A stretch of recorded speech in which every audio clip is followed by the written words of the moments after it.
Bluetooth disconnected. Bluetooth connected.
Who's the private dick that's a sex machine to all the chicks? You're damn right.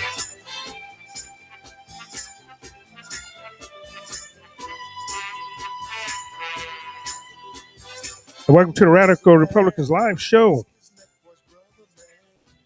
I am Chief Jarome Bell. We are definitely, as always, uncensored, filtered, unedited, unscripted, and mostly unapologetic.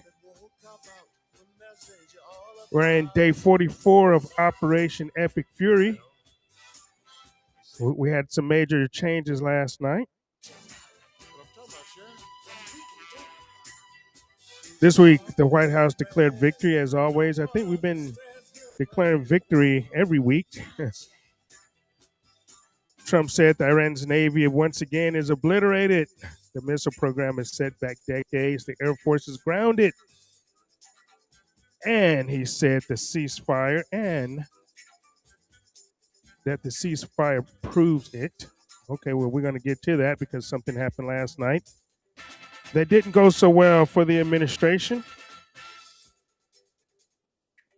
He said that the overwhelming power of the American military gave himself the leverage to bring Iran to the table. But here's what he didn't say.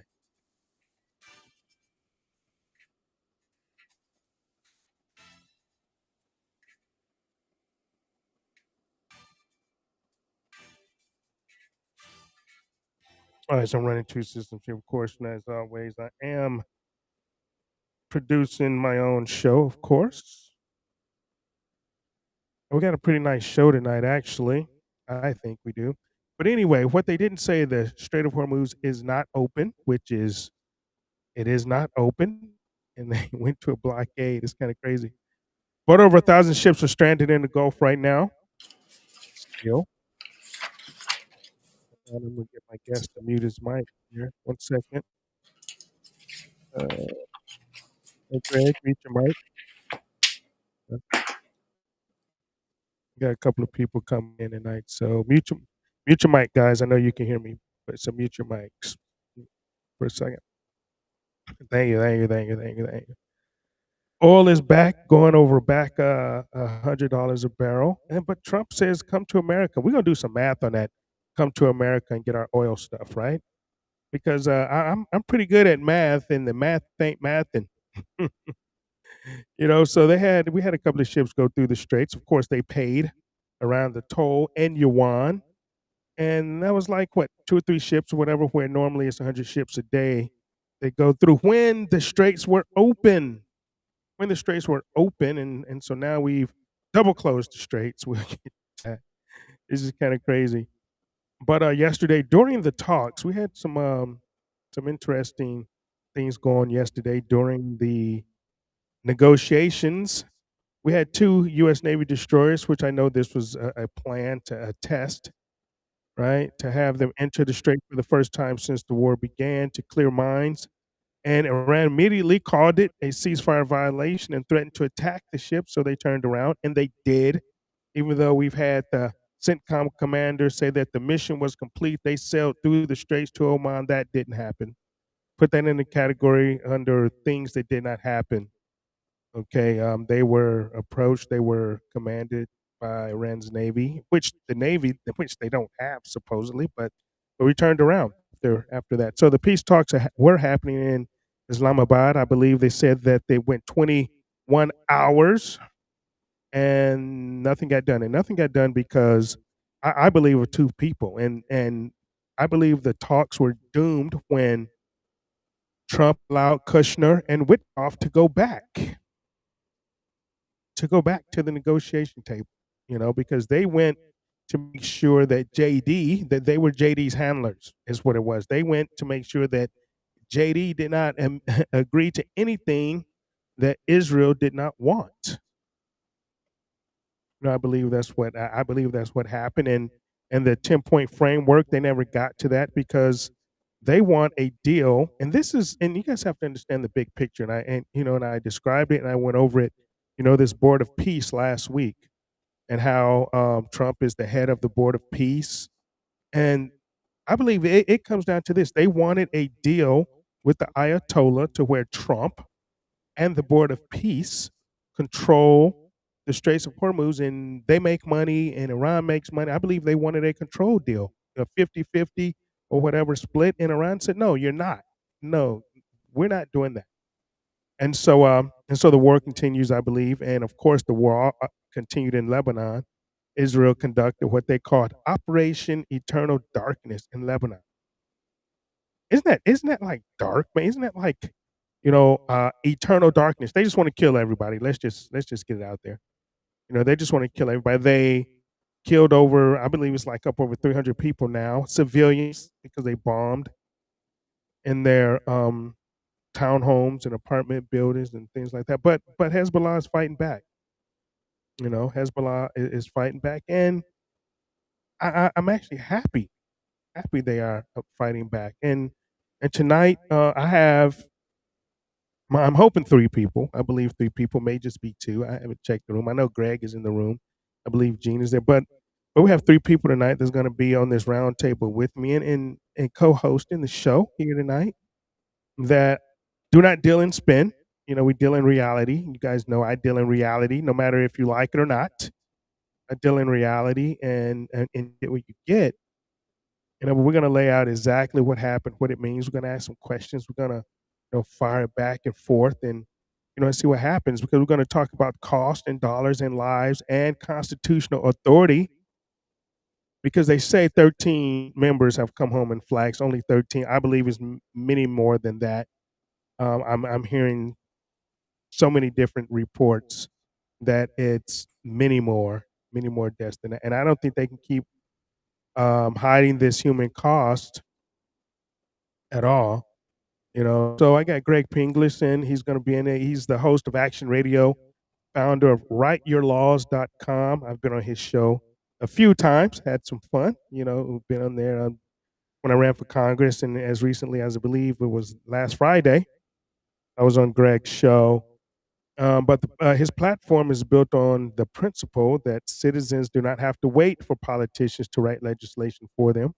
We can write our own, and Greg brings that legislative action lane tonight, and I'm sure some more.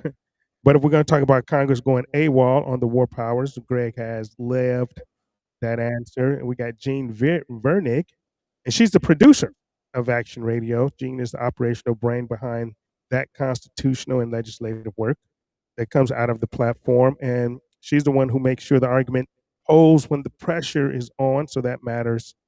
And I'm going to check and see if Suzanne came in tonight. Let me check. All right, who's up in here? Okay, we got Jean. I don't think Susan has come in yet. And so what I'm going to do, I'm just going to bring everyone on the screen here as soon as I, boom, because I'm doing my own show. So we got Greg. Hello. And we got, hey, Greg, how you doing? Hey, and there you go, Jean. Gotcha. I think your mic is like super hot. Greg. Yeah. I'm gonna turn you down on my end a little bit, but I think you're super hot. But anyway, welcome. What's happening, guys? How you doing? Hi. Yeah. It's my booming voice. It always echoes out and resonates. I don't know why. It's better. Much better. Yeah. Well, welcome. Suzanne Monk was supposed to come in tonight. She may be late. I told her around 8:30. So she may be in around 8:30. I did tell her around 8:20, 8:30. She didn't want to hear the monologue, I guess. That's what it was. She didn't want to hear my voice and whatnot. So I tell you what, I gave you a little bit of introduction. So why don't you go ahead and introduce yourself to my audience? Again, if there's anything I left out, but you can start on that. You're introducing fine. yourself. You'll be great. So a while back, I started something called the Action Radio Citizen Legislature. And what that was a combination of a media show, which originally started on a local radio station here in Milton, Florida. And then Blog Talk Radio when that station got bought out, and then went to Rumble when Blog Talk Radio went out of business. So sort of moving around a little bit. Jean's been with me almost the whole time, except for originally WEBY 1330 AM in Milton. And so Jean's been just the most amazing co-host and help. You couldn't possibly ask for someone better on the show. Even when one time I was late and she just started the show without me, which was great. But the whole concept, the whole idea is that any citizen, literally anywhere in the world, can write legislation. And most people think they can't. Most people think they need lawyers. Most people think that they need to make the politicians write the bills for them. And I just suddenly got this idea, basically on a bike ride, God inspired, that said that, well, why don't we just write our own bills? Why don't we, I didn't know how to do it. I had no idea.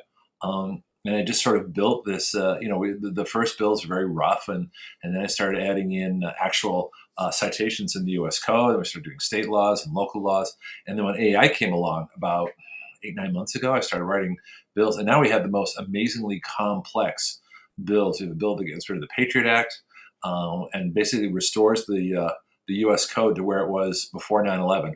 So Congress doesn't start from nothing. They start with everything right before the Patriot Act. We have a Federal Reserve Act that gets rid of inflation by deflation and brings our dollar back to its 1913 value. We have an environmental bill that makes carbon dioxide a protected molecule, kind of like an endangered species. We have a birth fraud Citizenship Act, which would basically make the Supreme Court's participation obsolete. And if you just go to writeyourlaws.com, Jerome, just pick out your favorite bills. I'm happy to talk about them. And that's kind of how it works. This is kind of how it went. The biggest problem we have had is it just didn't get support. The media's not really covering it. You're the only person, well, you and one other, Cal Winship, are the only two that have actually run for office, for Congress, using our citizen legislation, which is amazing. But other than that, we're kind of stuck in a place right now where we're not getting the news coverage. We're not getting the support from politicians. We're not getting the sharing of the bills. I just don't think people understand the concept and the potential of this system. Anyway, that's my bit. Gene, Go ahead, Gene. your turn. Yeah. Yeah. As for me, I've been in the healthcare field for over 35 years. So I Cool. like to do stuff with Greg because it's some of it's, I would say, nice to have like-minded people talk, but it's not really always that, because we can have big differences of opinion, and everybody on that he has on the show can have different opinions, but it's just neat to just be able to talk about it in a civilized way, and I like that. And yeah, I get my weekly dose of frustration now by some of the stuff we talk about, just because it's like, I'm one person. I like Greg writes the laws and that type of stuff, but I feel like sometimes it's like, what can one person do? And I know one person can make a big difference, but it's like we just have to keep believing in what we believe in and stand up for what we believe in and take it from there, and don't, let our what we believe in be bullied away, or, feel like we're small or something like that, because we need to take back this country. We need to get morals, ethics, and just letting people talk in a civilized manner. We don't have to agree, but why can't another person have a different opinion and the people listening to it be okay with it? But I guess we hardly can anymore. I mean, well, because you're supposed to think like everyone else. You're supposed to be just like them, right? And Right. and I sort of have that problem. I'm like not like anyone else, and and I speak my mind, and people see it and hear, and then they tend to get upset with me. But you know what? I hardly change. I hardly change my views. I hardly change my values on anything. If you can convince me that I'm wrong on an issue, then okay, hey, I may change my mind. But until you can do that, right? I mean, especially if it's dealing with something, the framework of the Constitution or the country or anything like that. I mean, like this war, let's just say that totally unconstitutional in my book, and I'll say this. Well, let me ask you all this first, so we can, so the audience can understand this. Were you both not Trump supporters, or still Trump supporters, or where were you at, or where are you on the spectrum of between the Democrat and the Republican, far left, far right? I don't know. Do you want to go or shall I? I can go first. I'm definitely a very far right. I'm not, I'm a conservative, and I will take care of people that need help, but just just leave me alone. Let me run my own business. Let me run my own life. Don't tell me what to do. Don't say I need to get a vaccine. Yeah, so I'm way to the right. Not all the way to the right, but I'm quite a ways over. I'm the one that's all the way over. I'm at the founding. I actually have a bill. I'm just gonna see if I can remember where I put it. I think it's under election laws. If you go to our website, writeyourlaws.com, and you go to everything's under drop-down menus. There's an act restoring our republic's founding political structure. I don't know if you want to bring that up on screen, or I can just tell you about it.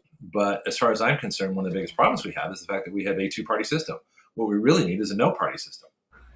So this bill, it actually would take Republicans and Democrats off the ballot. It would take their R's and D's away. It would get rid of party campaigns. It would get rid of party majority membership controlling Congress. It would get rid of conventions, primaries, all that stuff. Every politician would be independent. So if you really want to know what the problem is, that's where I think that the biggest problem is. So where I stand, I'm independent. I don't have any faith in any parties at all, kind of like Jefferson. And see, I'm more libertarian. Okay. That's why I'm way to the right, versus I consider an independent more in the middle. Oh, no, not at all. No, independent just means independent. Because I'm No. independent. I make conservatives look like fascists. I'm way over there. You got a light behind you, Gene.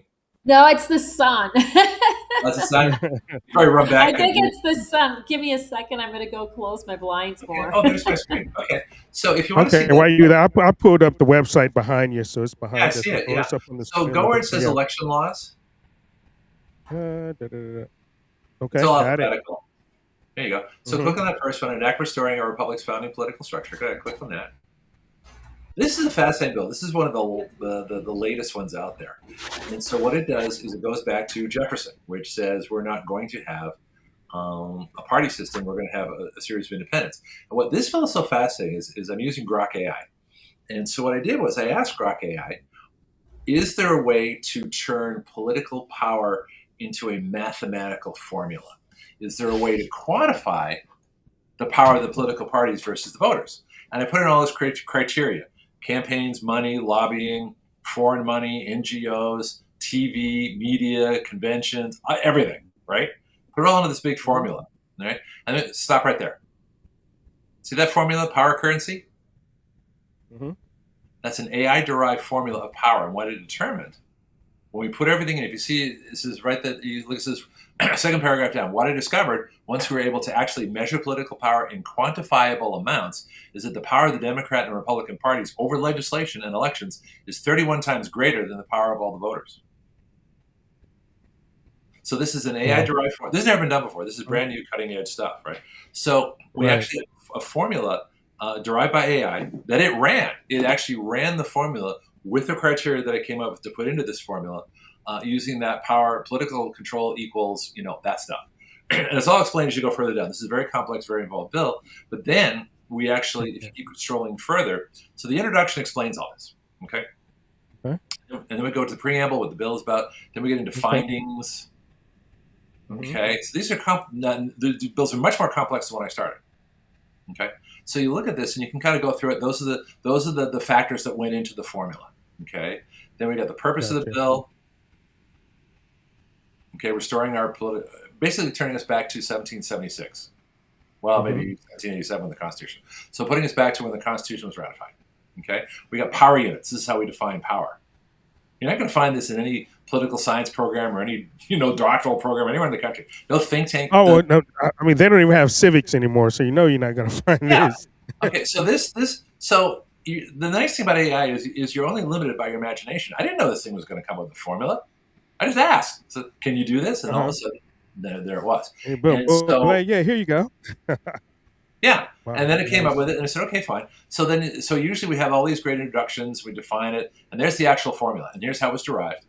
Okay. So the value of $1 per vote. So we gave each vote a dollar value, and then we had ballot access. Then we put restrictions on rival parties. This is why the independents can't get in, or the libertarians, or the Greens, or anybody else. Okay. So all the blockers, that's all figured in.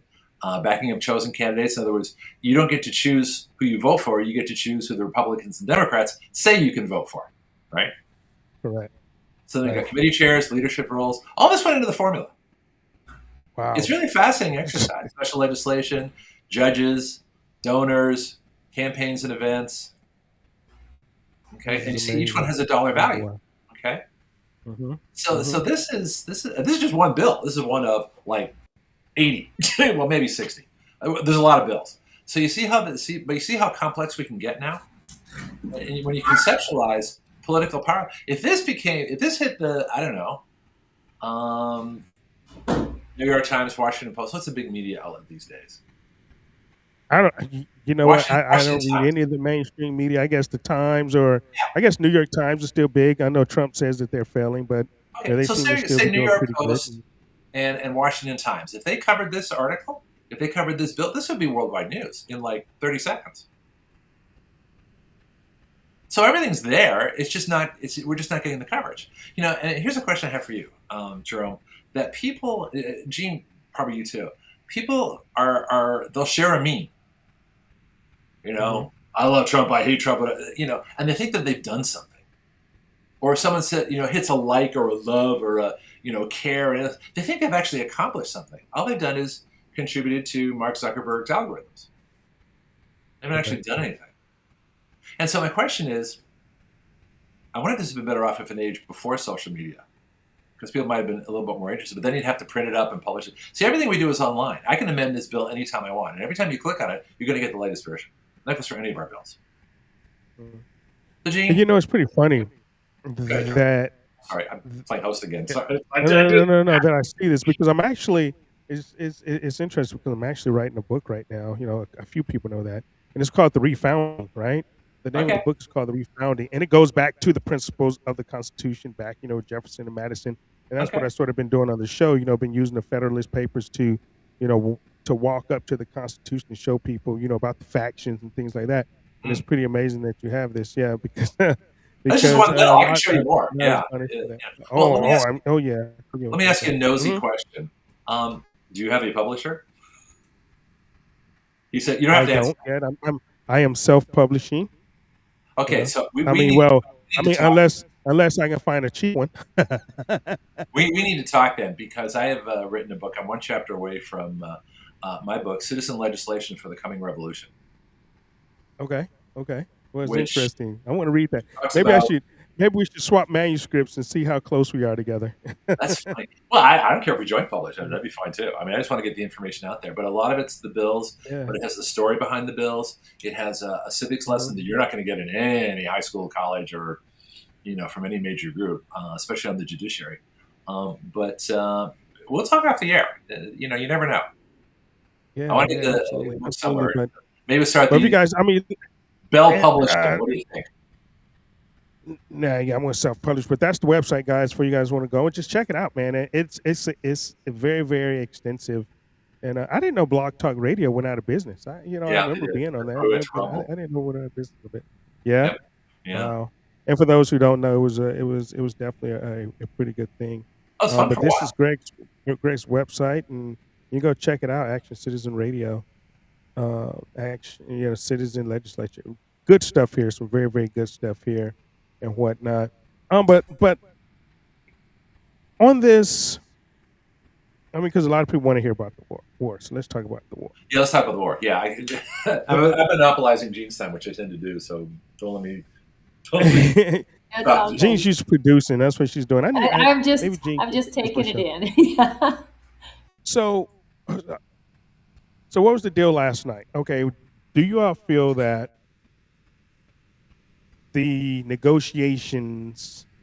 Actually, let's backtrack. Is this war legal? Well, let me start there. In accordance with you guys, and what you think, is this a legal war, or is this well, we know that what President Trump says, right? Do what he want to do, basically. But where are we constitutionally on this? I want people to get someone else's opinion other than mine, because I'm just a big blowhard on things. So. Well, I don't know if you want to take my website off while we're talking about this. People won't get distracted because I have nothing to do with the Iran war. Yeah, I'm gonna take it down in a second. On it, because that's a whole different thing. Let me step out of Gene's way again. We're already good to talking. Okay, go ahead. About the war, I don't have an opinion either way, and the reason I say that is because there's so much going on that we're not aware of, that it's like, what is really going on over there, and what are we being told? Are we being told the truth or not? And are we being told the truth about anything that's going on? And then the next thing is, I'm not as well versed in the Constitution as Greg is, but doesn't he have 90 days before he has to get the Congress to approve anything more before they do something, or before he continues something after the 90 days? That's the War Powers Act. Jerome, I really don't understand what he's trying to do over there, and that. So that what the War Power Act is, it's 60 days, and 60. Okay. From what the War Powers Act pretty much says is that he can, do whatever you want to do as long as he notify Congress, and he has 45 days to do it. And at the 45th day, he has to pretty much get a military authorization use, or authorization use for military forces, what is called AUMF. And the 45th day is tomorrow. Matter of fact, it's the 13th. I was gonna say, the thing is, like before, like let's say day 2. Not actually. Let's go with the day before they even planned this. He should have known he's not going to get Congress support. So it's like, why would you start something when you're not going anywhere? Well, because it's basically a blank check for 45 days. and he's used that to whatever advantage. I believe it all backfired. I believe he's, and I'm not one to defend Trump because he's the president of the United States. He should be the last voice on it. But I think some outside factors are are placating his decision making a little bit. I mean, but he should know. I mean, he has his cabinet and the people around him are not America first. Let's just say that. I won't call any big names, but they're not America first. And I believe they're all Israel first. I believe he has a lot of, I would say, Zionists around him, and they are Israel first. I mean, if you look at it, you look at the two negotiators. I mean, they go and they kiss the wall. I mean, when you have someone that go and kiss the wall, that means they're not America first, and they're not going to put America's business first on the world stage. I don't believe, especially when we're dealing with something like this, when we're dealing with the Middle East. And so he has, like I say, 45 free days to do whatever he wants. Now he can go up to 60 days, and then he has to pull back. And I think that's what you're going to see since the negotiations didn't go well. Now he's talking about a blockade. Okay, he can blockade all he wants. Now, is a blockade um, is it war? Is it something that could cause more strife, more war in the area, I guess you could say. So Greg, what do you think about that? Well, here's where it gets messy. Article 1, Section 8 of the Constitution. Article 1 governs the Congress. Article 2 governs the president, and Article 3 governs the judiciary. We have separate branches of government. That's why we have separate articles in the Constitution. You cannot cross over authority from one to the other. So when judges, people say you have to impeach judges, that's irrational because impeachment is an Article 2 provision and judges are covered by Article 3. So if you know the Constitution, and you don't have to be a constitutional scholar, just read it. I did not, I took one course in constitutional law in college. Most of what I learned from the Constitution is just reading it and analyzing it and going, that's what it really says. So Article 1, Section 8 says that only Congress has the power to declare war. Section 2 of Article 2, which governs the president, says the president shall be commander-in-chief of the Army and the Navy of the United States and of the militia of the several states, when called into the actual service of the United States. So in other words, there's this big myth out there that the president is automatically commander-in-chief. He's not. I went with the naval intelligence. You may disagree with me on this. Most people do. And that's okay. Oh, no. I agree with you 100% because you can't be commander-in-chief unless we're at war and the Congress can only declare war. Right. Exactly right. So there's no power in Article 2 that grants the president the power to make war. It's just not there. But if the Congress has declared the war, that declaration calls the president into actual, in other words, military service, and that's when he's commander-in-chief. And most people, I'd say 1 in 100,000 people maybe understand that or even heard of it, or maybe 1 in a million. Most people have no concept of this. I've argued with this with all kinds of people, lawyers, different talk show hosts, things like that. I'm just reading the Constitution, okay? And so the question of the War Powers Act, granting the president 45 days to do what he wants when he's not even commander-in-chief yet, until there's a declaration of war, makes these wars illegal. So, and that's why I say the War Powers Act is unconstitutional. And I've argued that with people. Well, it's not because Congress, but it's not in conjunction with the Constitution. It's unconstitutional, which, like you said, makes all of this unconstitutional. Yeah. So, and then the question is, why? It's always the big thing for me. So, World War II changed everything. Actually, one of the most fascinating wars is World War I, because we went into World War I, tipped the balance, while Europe doing what they normally do, wiping out an entire generation of young men, is something they do every 30 years. They're just, I don't know, Europe's been fighting for thousands of years, right? And so had we not gotten World War I and tipped the balance and defeated Germany, they would have stalemated and eventually gone home after they killed off an entire generation of young men. And so there probably wouldn't have been a World War II. But World War II happened, and then we went in again. And I understand why. I mean, Hitler was just pure evil, and we were attacked at Pearl Harbor. But the question is whether the response was appropriate. Did we have to liberate Europe? Or when Hitler declared war on us, what could we do? And the same thing with Japan. Was atomic bombs a legitimate response to the attack on Pearl Harbor? So there's a lot of questions that go on. But when we came out of World War II, we were the power in the world. We had all the factories, we had the economy. The baby boomers couldn't have gone wrong. They could have been terrible. You ever watch the TV show Mad Men, the advertising thing? Yes, The economy was fabulous. But there's an interesting thing that there's like a split generation. So the baby boomers were really 45 to about 55, and those born 55 to 64 are like Generation Jones. It's like a whole different group, which is interesting. Anyway, I'm digressing. But the point is that the model was set at World War II, that we are the world's, policemen, that we run the economies, we determine which governments stay in power. The military-industrial complex, that war went from defending the country to a business. And if the war is a business, where the military, the contractors, the defense industries, the banks, the Federal Reserve, the members of Congress that keep money in their districts, and all these folks work together to keep a war going somewhere. This is just the next one, and I don't get it. I don't, And then the last point I want to make is that when Trump talks about, well, we're going to make an agreement with Iran. Well, it's not an agreement if you're bombing all their power plants and bridges and infrastructure. And that's not an agreement. That's extortion.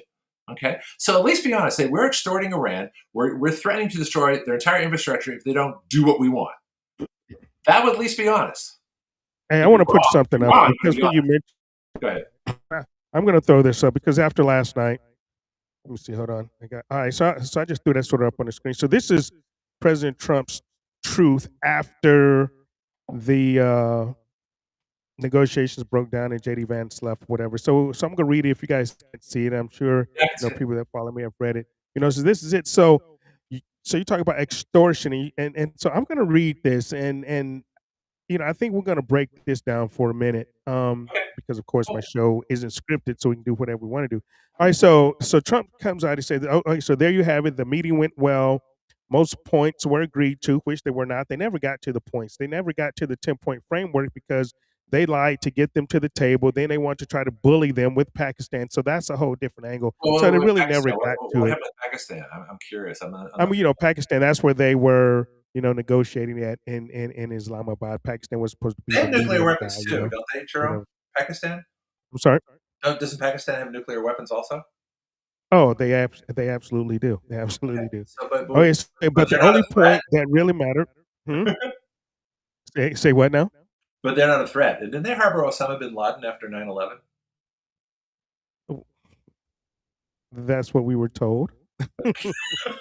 Well, I'm just saying, why are we so friendly to Pakistan with nuclear weapons, an Islamic country, but we're so against Iran, an Islamic country, even getting nuclear weapons? I just find the tolerance of Pakistan fascinating. Because nuclear weapons isn't the issue.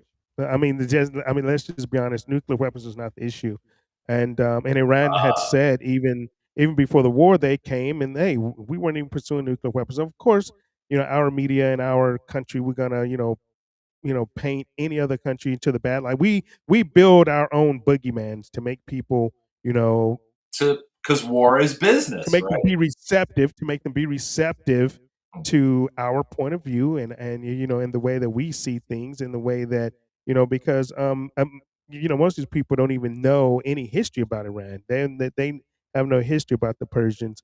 But I'll finish this and we'll get into this because I think this is like really, really preposterous. He said the only thing mattered was the only thing that really mattered, nuclear was not, or whatever. So effective immediately. Now we're gonna double block. Effective immediately, the United States Navy, the finest in the world, which it is. I spent 27 years in there. Yep. Will begin the process of blockading any and all ships trying to enter or leave the Strait of Hormuz. I believe the last time we blockaded ships from going out from getting fuel was Japan, and that helped us into World War II. How about Cuba? Okay, at some point, yeah, exactly. At some point, we will reach an all. At some point, it's hard to read this guy.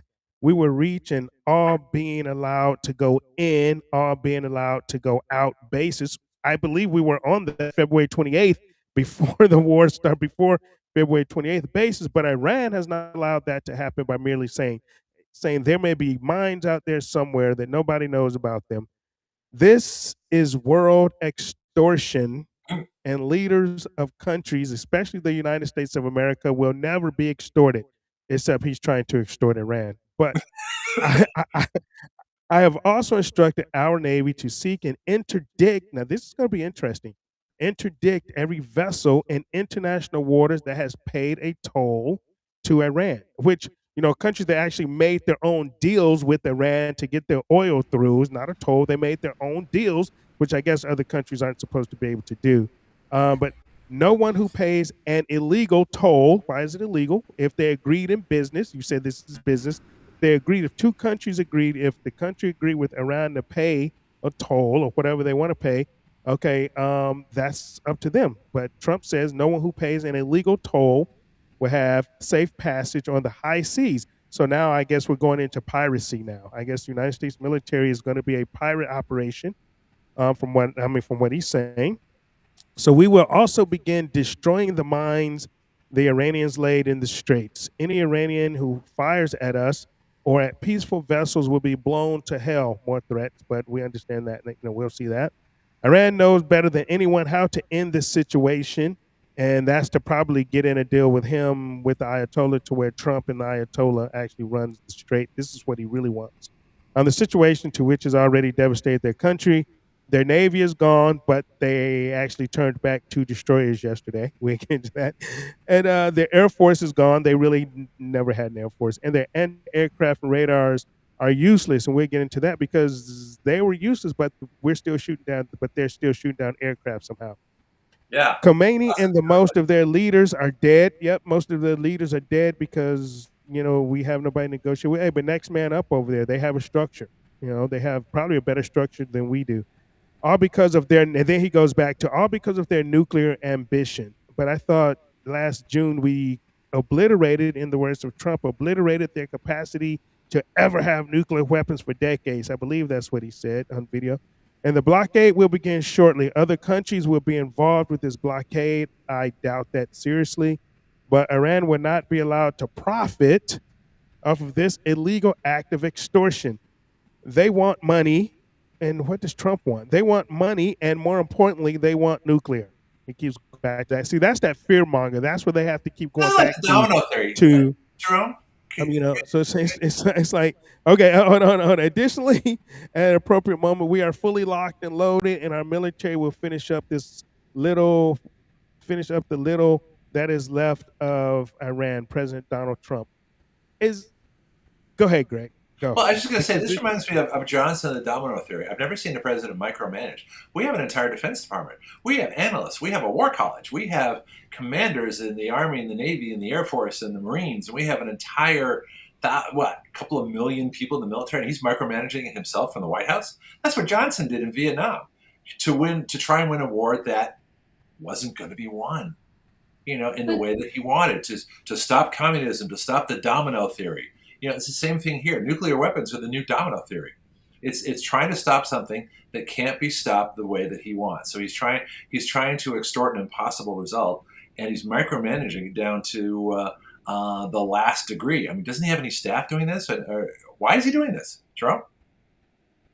I'll let Gene. No, but I'll let Gene go first.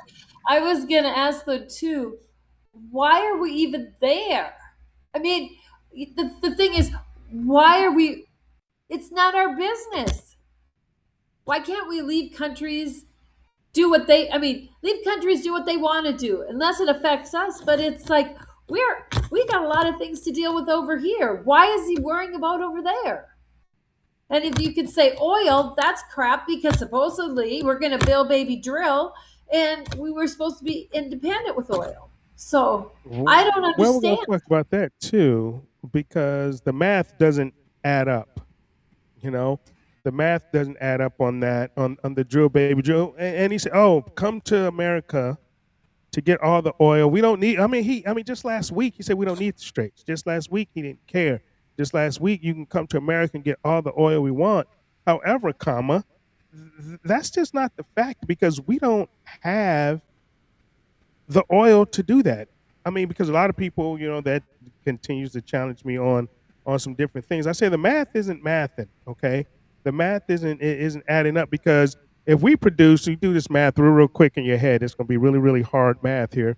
But if we produce roughly 13.6 million barrels of crude a day, and we consume 20 0.6 million barrels a day. We're probably and we import the difference, even though we're the number one world's producer. See, because this is where people get brain locked. But we're the number one producer of oil in the world. We have plenty. Well, why do we have to import the difference on that? And they say, well, then they go to, well, that's why we took Venezuela. Okay, so now you guys admit that we took over and we stole Venezuela for oil. It was very, very hard to get people to admit that.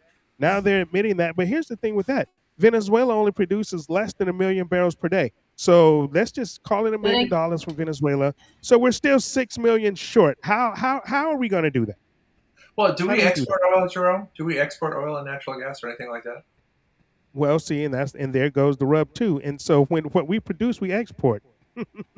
So why would we export if that don't make any sense? For 6 million barrels short. And we import, so we have to import 7. See, and that's the thing. So because we don't have the refineries, we don't have the infrastructure to actually be a oil-rich nation, right? Now, this is why they're, I guess they're starting building a refinery in Tennessee, something like that, or whatever. But I mean, people argue, but they don't even go back and they don't even check the facts. Okay, we don't have oil for the world. Okay, and this is why, one of the reasons, and I think a lot of it goes to the BRICS and things like that, because it all, I think all of this goes back to one thing. Literally, it goes back to one thing, and that's the petrodollar. It goes all the way back to that, because the petrodollar, of course, because of the 1970, deal with Saudi Arabia and all that stuff, right? The oil transactions are done in dollars. Well, when the BRICS nations come on board, they're already starting to do transactions in other currencies, basically the yuan instead of the dollar. So it all goes back to this petrodollar, because if the petrodollar is not the world currency anymore, if countries aren't doing business in the dollar anymore, then America is probably going to have some pretty rough times. Okay, and I mean, and that's based, but they don't want to say this or tell people this, but I believe that's the reason why we're trying to steal the oil. I mean, Trump says we're going to steal the oil. How are you going to take someone's oil? I mean, see, his rhetoric is what gets us in trouble. His rhetoric is what gets him in trouble. We're going to just take it. We're just going to steal it. And then he doesn't have a clue on how to do it, because we can't, because he doesn't understand the structure of the island. I mean, it's just so much he doesn't understand. He's listening to these neocons and, and to these Zionist neocons, I would say, who wants Israel to be first and the Greater Israel Project. It has a lot to do with that too. But where's the math on that? Can we do that? Where is it? Well, I got a question with the petrodollar. If Germany buys natural gas from Russia and they buy it in rubles, is that different than if they buy it in American dollars, given that the ruble and the dollar are going to have an exchange rate and the German mark is going to have an exchange rate, or maybe they're going to use euros, but whatever it is, whether they use our dollars or another currency, unless the money's going to or from the United States, what does it matter what currency it's in? I mean, well, because it is coming to the United States, because all oil, I mean, this is the law, or I guess the rule, that all oil transactions have to be in the petrodollar. But, countries, it's 196 of them, actually. I mean, they've 168, they say 167, 168 countries that were going, with the BRICS countries. Of course, it's the BRICS, it's Brazil, Russia, and, India, China, and Saudi Arabia. But and they want to do the business in yuan, something other than the petrodollar, because we have this hegemony over the world because of our petrodollar. And, countries are pretty much tired of that, really. I believe they're tired of the imperialism of the United States. And so what Iran is doing right now, they, that $2 million that they're getting has to be in yuan. You have to trade in yuan. You can't trade it in the petrodollar. So that's why, we can't stay over there more than 60 days without a war, okay? According to the Resolution Act, the war power, you have total of 60 days.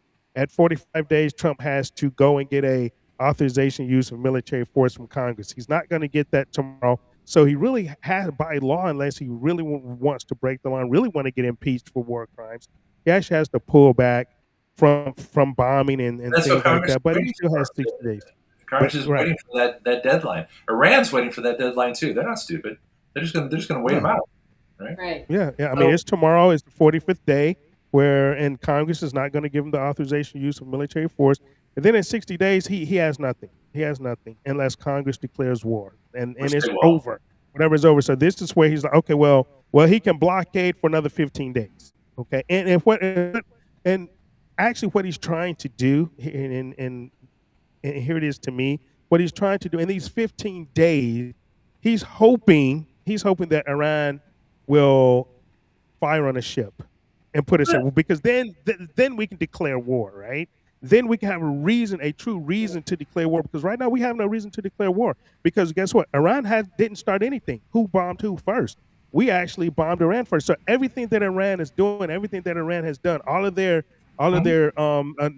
negotiations, everything has been from a defensive posture. We're defending our country because we were attacked, and they were. So we really have no leg to step on. So what we're trying to do is force Iran to, do something, offensive, like attack an American ship, because that's what the deal was yesterday.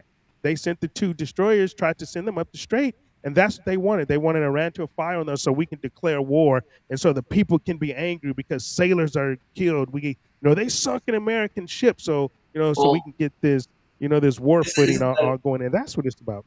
Isn't that a tradition, though? I mean, you look at. I was watching a video this morning on the Maine in Havana Harbor. Remember the Maine, and that way we can attack Spain and take Cuba and the Philippines. Okay. Remember, it was the Greer was the destroyer in Vietnam with the Gulf of Tonkin.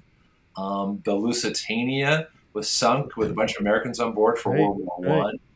And here's the nasty question. Do you think that we broke the Japanese code and knew that they were going to come into Pearl Harbor? And if Roosevelt knew that and let it happen, was that another operation to let us to have a pretense for us to get into war, much like the stories you're talking about right now in Iran?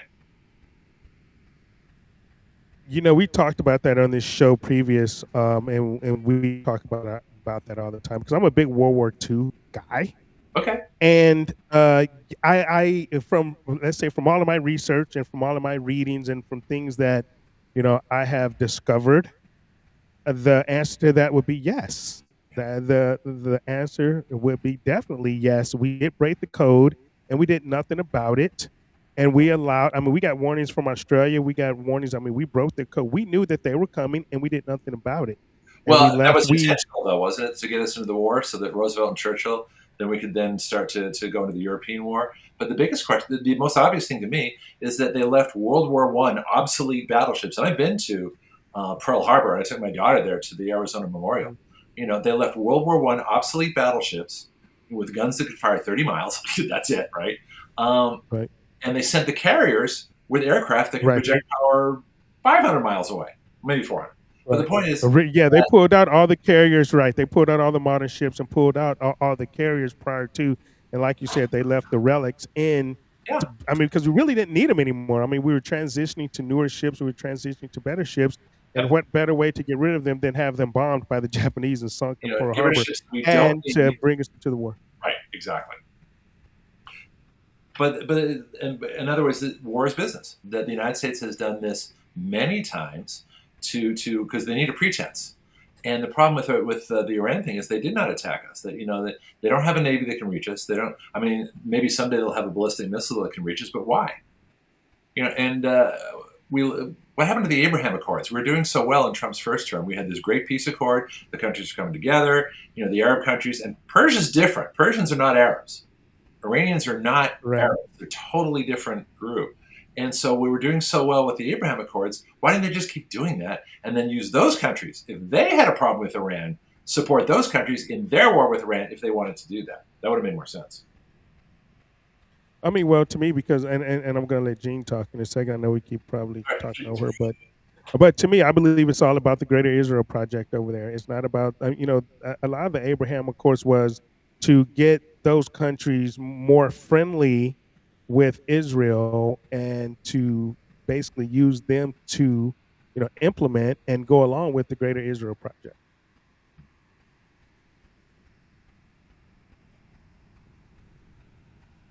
I think you're muted, Jean. Oh, okay. I was gonna say, why are we the bullies? It's like Trump always says other countries are doing this, that, or whatever. But when you really look at things, we're the one that's like stirring the pot all the time, and we're the instigators. No, not the United States, not You know, us. I don't.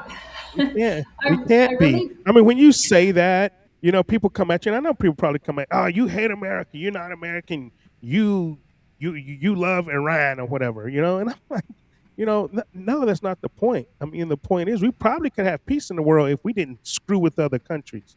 right. Leave them alone unless it's something serious. But why do we stick our nose into it all the time? I don't get it. Well, it goes back to what Greg said: it's business, it's money. I mean, because when you look at, who was it? I mean, Eisenhower said it. I mean, it's it's all about the great military industrial complex. It's all about money. It's all about riches for the billionaires and for the millionaires that own these companies, and they use the lives of mostly American men and women to go as soldiers to fight these wars basically for Israel. And one of the things that I speak with people about, and I say speak with because I try to be calm with them. But when they say Israel is our friend, no, they're not. No, they're not. There was not one Israeli soldier on the ground with us in Iraq and Afghanistan. Not one. Not one. No IDF soldiers. They didn't go boots on the ground with us in Iraq and Afghanistan. Not one. And during the Iraq war, even we had to fly our injured out to Germany because we couldn't fly them into Israel. Israel would not allow us to fly our wounded into Israel during the Iraq war. A lot of people don't know that. A lot of people think that Israel is this very, very nice country and they're our best ally. No, they're the country that attacked the USS Liberty. I mean, it's preposterous to think that that this country. When I say the country, it's not the people per se of Israel. And I say that I pray for the people of Israel. They're caught up within a bad government structure as well, but it's the government of Israel, just like unfortunately it's the government of the United States that attacked these other countries. I mean, we have no business doing a blockade around Cuba. Why are we blockading Cuba? Why are we? Why are we forcing those people to starve and those people to sit in the dark and those people to, just because we want to take over their country because we want them to rebel against their leadership in their country, because this is what we do. And Scott Bensett, he actually admitted it. He's an economic hitman. He even said it. He even said, this is what we try and Iran. We devalue their currency so the people can rebel against, their leaders and their rulers. This is how we take over countries by not going to war. It's a God the complex. book. They think they're just they make their own rules. They're like gods and warlords, and if people Jerome, I don't know if you've read analysis on the Afghanistan war. We were there for 20 years. Obama, through Biden, surrendered and gave away $85 billion worth of our best arms. I know that's got to break your heart for all the people that died and were injured there, because we didn't really accomplish it hits hard. anything. You're right. Yeah. So has there ever been an accounting of Afghanistan where people have actually looked at it and said, what we went in for, what were the objectives, what did we actually accomplish, and was it worth 20 years of being there? Because I've never seen anything on that. Well, no, because it would come out that we accomplished absolutely nothing. Okay. Yeah. We supposedly went into Afghanistan because, of course, they had something to do with 9/11. But we'll maybe do a 9/11 show one day. I keep saying that. I keep telling my people we're going to do a 9/11 show, but then something else happens. We do one every year. We do one every year and talk about how there's no way that an airplane. Well, and you ever see the meme where they have the fuel, that unfortunate Canadian plane that ran into a fuel truck in. The whole front end was caved in. Well, no, not a fuel truck. Gene corrects me on this. The fire truck. It was a fire truck. They ran into the fire truck. Yeah. Fuel truck. I don't know why. But if a fire truck can take out the entire front end of a jet airliner, how is it that a steel reinforced, concrete reinforced building with some of the strongest architectural engineering the world has ever seen suddenly came down? Two of them came down exactly the same way, at different times. Kind of like a demolition charge, kind of. Well, I have one better than that. I put up images of planes versus birds.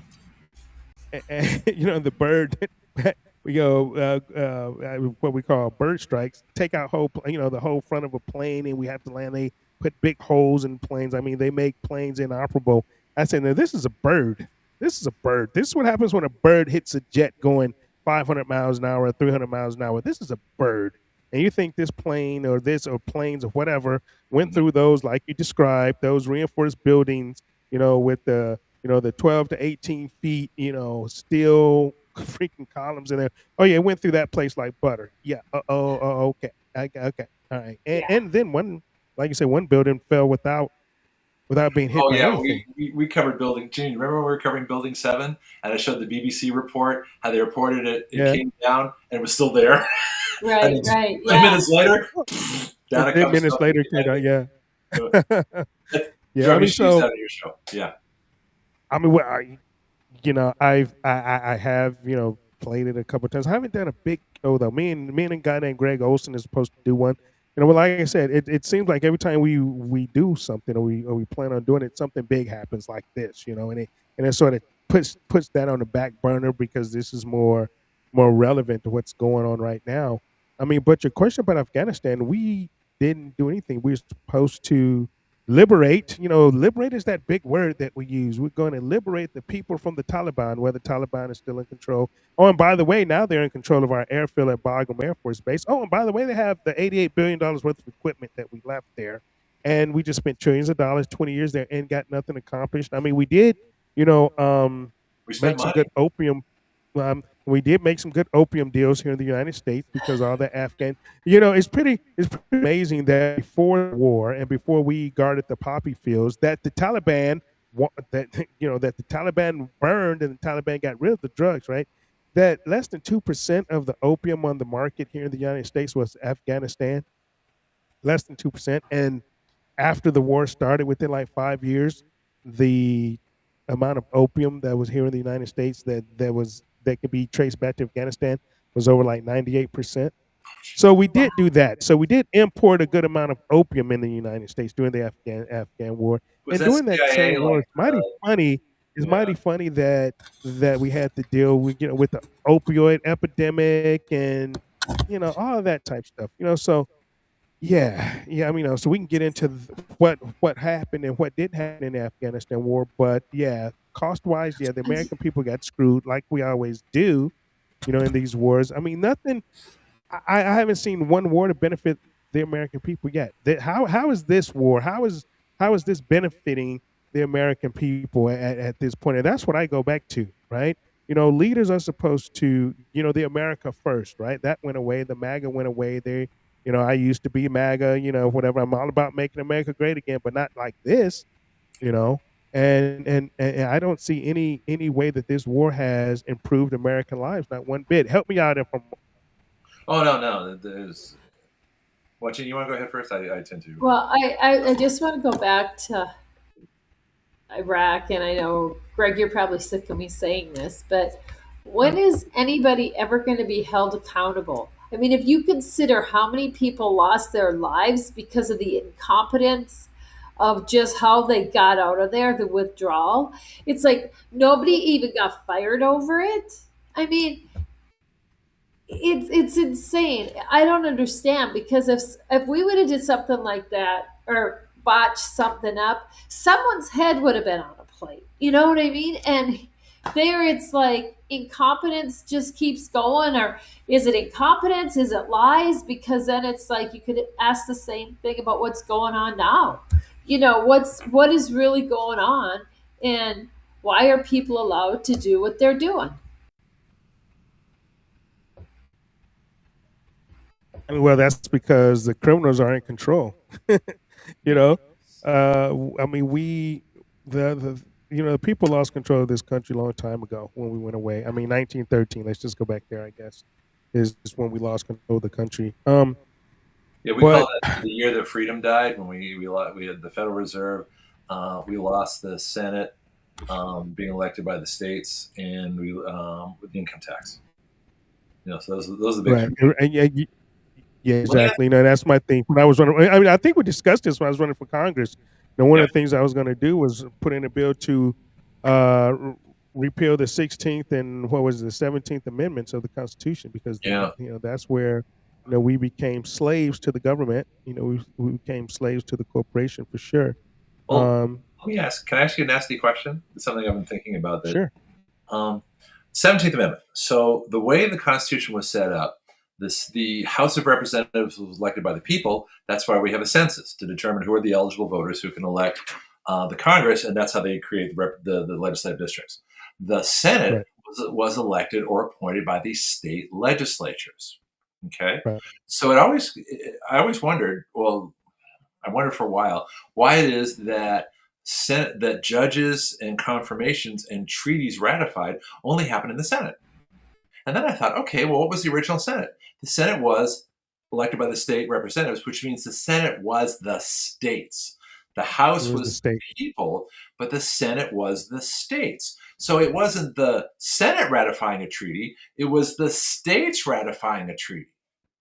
It was the states who were confirming Supreme Court judges. They're not justices, it says judges in the Constitution.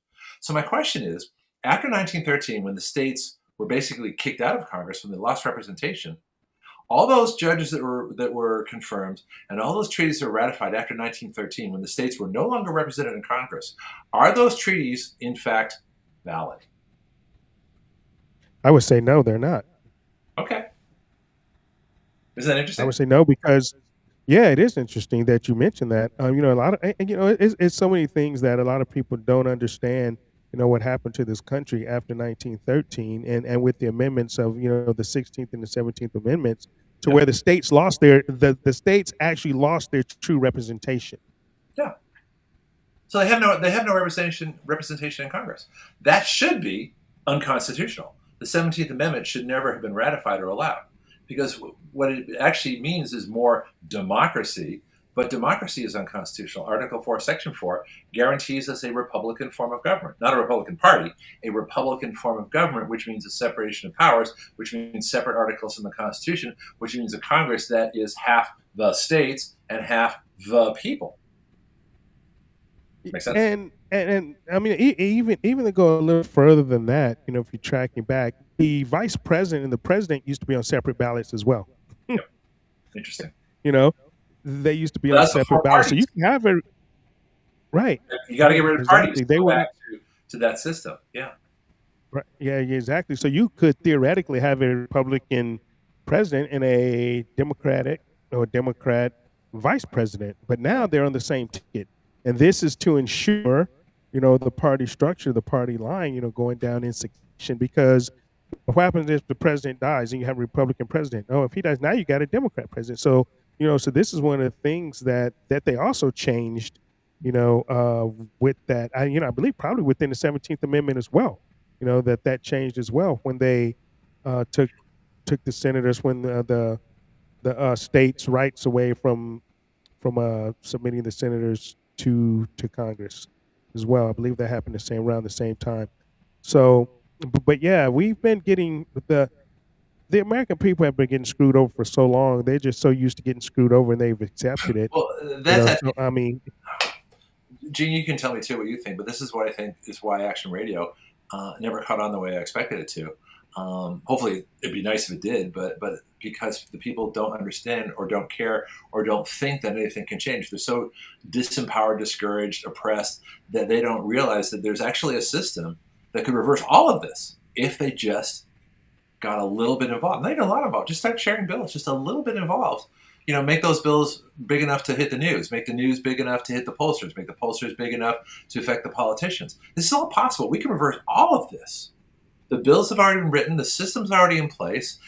We've had people write legislation right on the air. We've written bills on the show. And now with AI, there is no issue that is too complex. We even have a Social Security system that goes from Social Security to individual security. And we have a whole system of transfer and 10 options for financial management and a multi-year grace period where people can decide which way they want to go, Social Security or the individual plan. This has all been done. We've all done all this work. It's already taken care of if people want it, but they don't know about it. And even if they did, the people that do, I've had a lot of public figures on the show, don't think it's serious enough to present it to anybody else. That's our problem, Charles. Right. I agree. I But agree they with that also 100%. want us to stay small and to rely on them, to depend on them. You know, because I don't know if it's ego or what, but it's like they don't. I mean, everything that they do is they try to keep people captive. You know, it's crazy. They don't want people to succeed. They're the only ones that they want to succeed, meaning get rich and do whatever just because of all their illegal stuff that they do there. You can't tell me that they don't do the insider stock trading.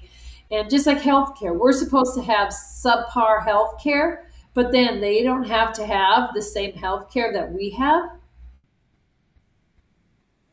Well, that's an easy No, fix. and You just have a law yeah. where Congress, the laws that Congress puts on us apply to them. I mean, that's an easy fix.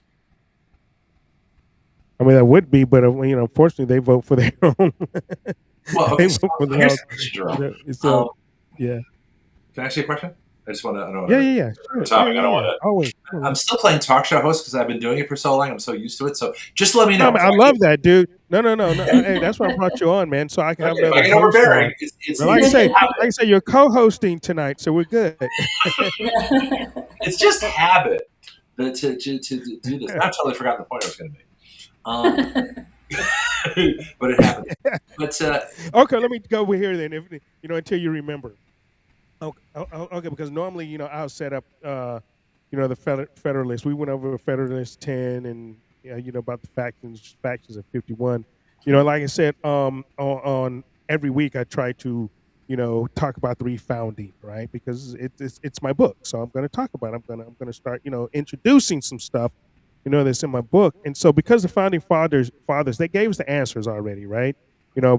We just stopped reading and we stopped learning, and they took it out of schools. They took all this stuff out to make us dumb so we wouldn't question it, right? So last week and the week before, I talked about the factions, the Federalist 10, and how Madison was warning us that the greatest threat to a republic is not enemies abroad, right? It's the unchecked accumulation of power at home right here. And we see that. So Federalist 51, the same Madison, which was written in, 1788. mm-hmm. And so I want you to tell me this, if you know about it. This doesn't read like it does read like a blueprint, actually, exactly. And so what have we been discussing for the last 2 hours? Factions, right? Madison wrote, if men were angels, and this comes back to what you just said, Gene, if men were angels, no government would be necessary. If angels were to govern men, neither external nor internal controls on government would be necessary.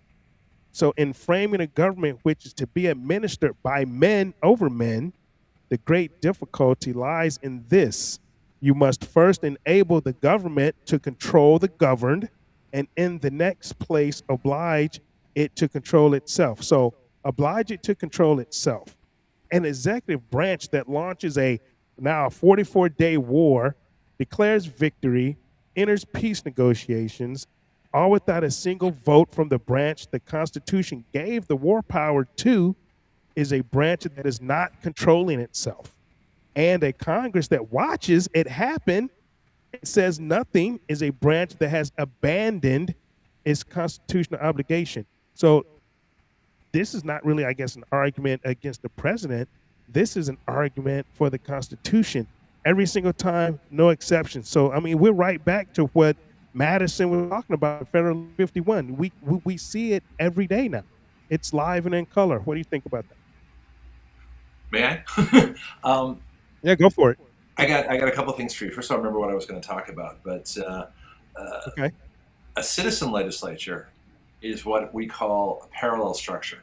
So if you look up mass psychosis, I mean, I'm sure you've covered this on the show before. Mass psychosis, the cures for mass psychosis are truth, ridicule, and parallel structures. So the parallel structure to Congress is the citizen legislature.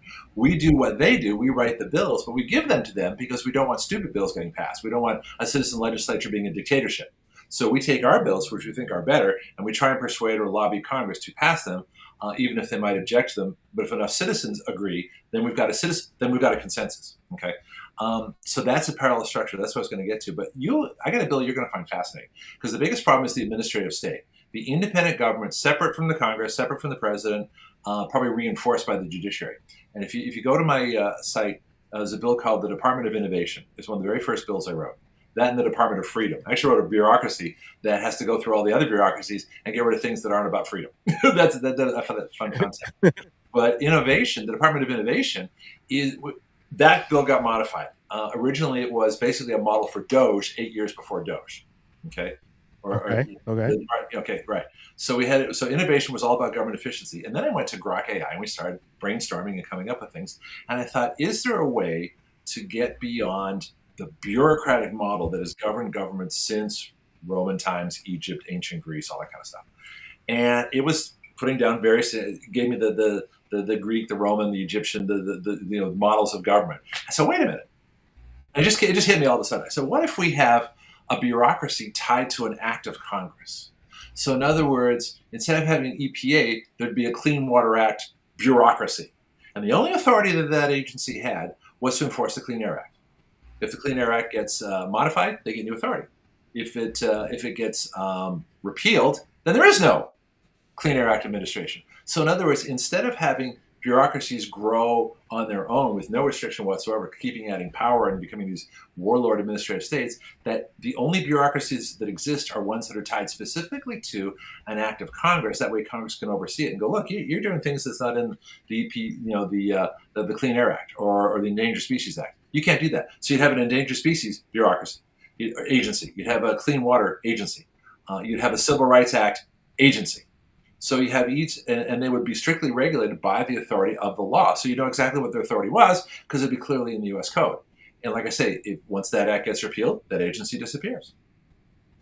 You could budget for it the same way. So it would be a completely new model of government, and that's in our Department of Innovation bill. Right. Yeah. So it'd be basically like single bill authority. Yep.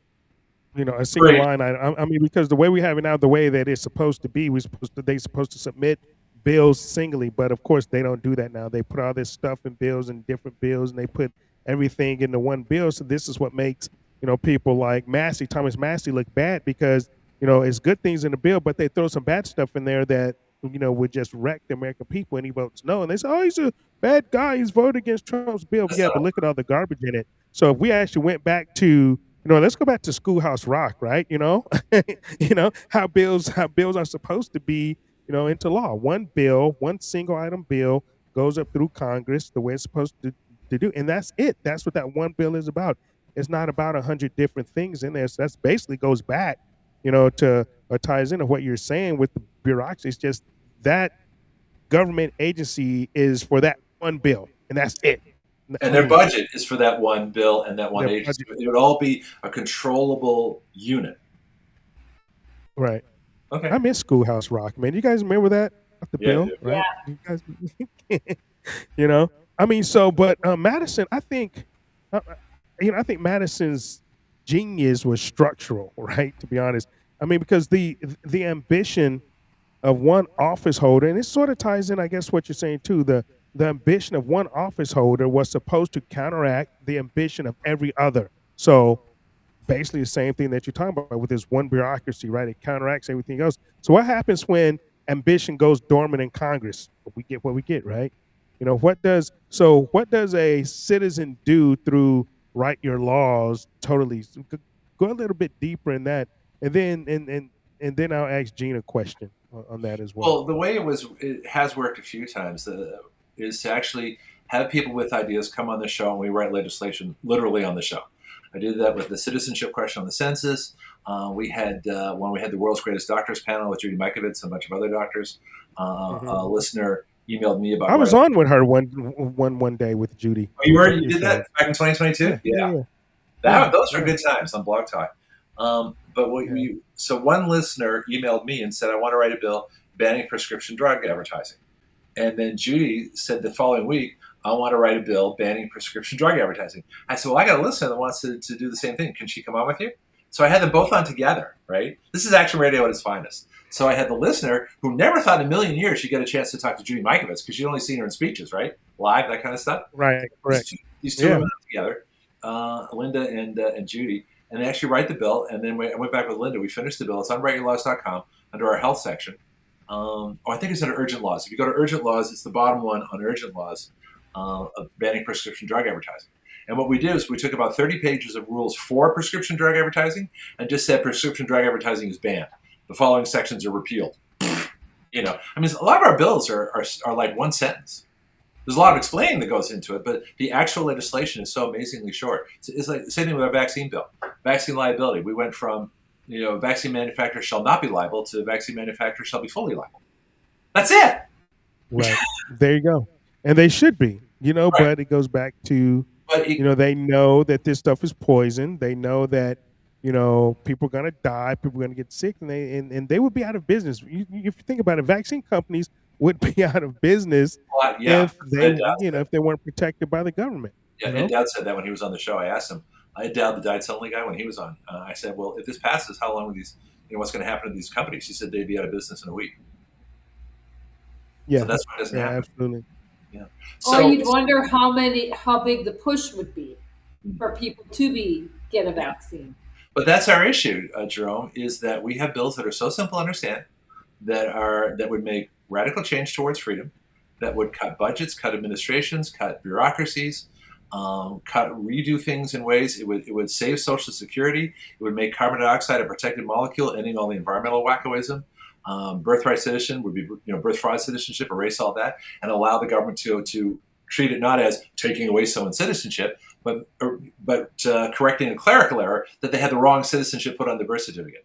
So, you know, we put it on that basis. The government can say, "Oh, your parents were both foreign nationals." Dude, you should have took that up and you know, argue that in front of the Supreme Court. You know, what do you think the Supreme Court is going to do with that? With the birthright? It doesn't matter, because if Congress passes the legislation, you know, well, first of all, the Supreme Court has no choice.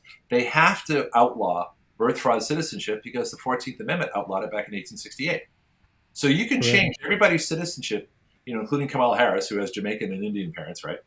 You know, you can change if you can everything that's on a computer record, and it's not ex post facto because you know, in other words, after the fact. Well, the fact was 1868. So 1868 was when the Constitution, the supreme law of the land, said that you have to be subject to U.S. jurisdiction, in other words, to be a U.S. citizen, to give birth to a U.S. citizen or a permanent resident.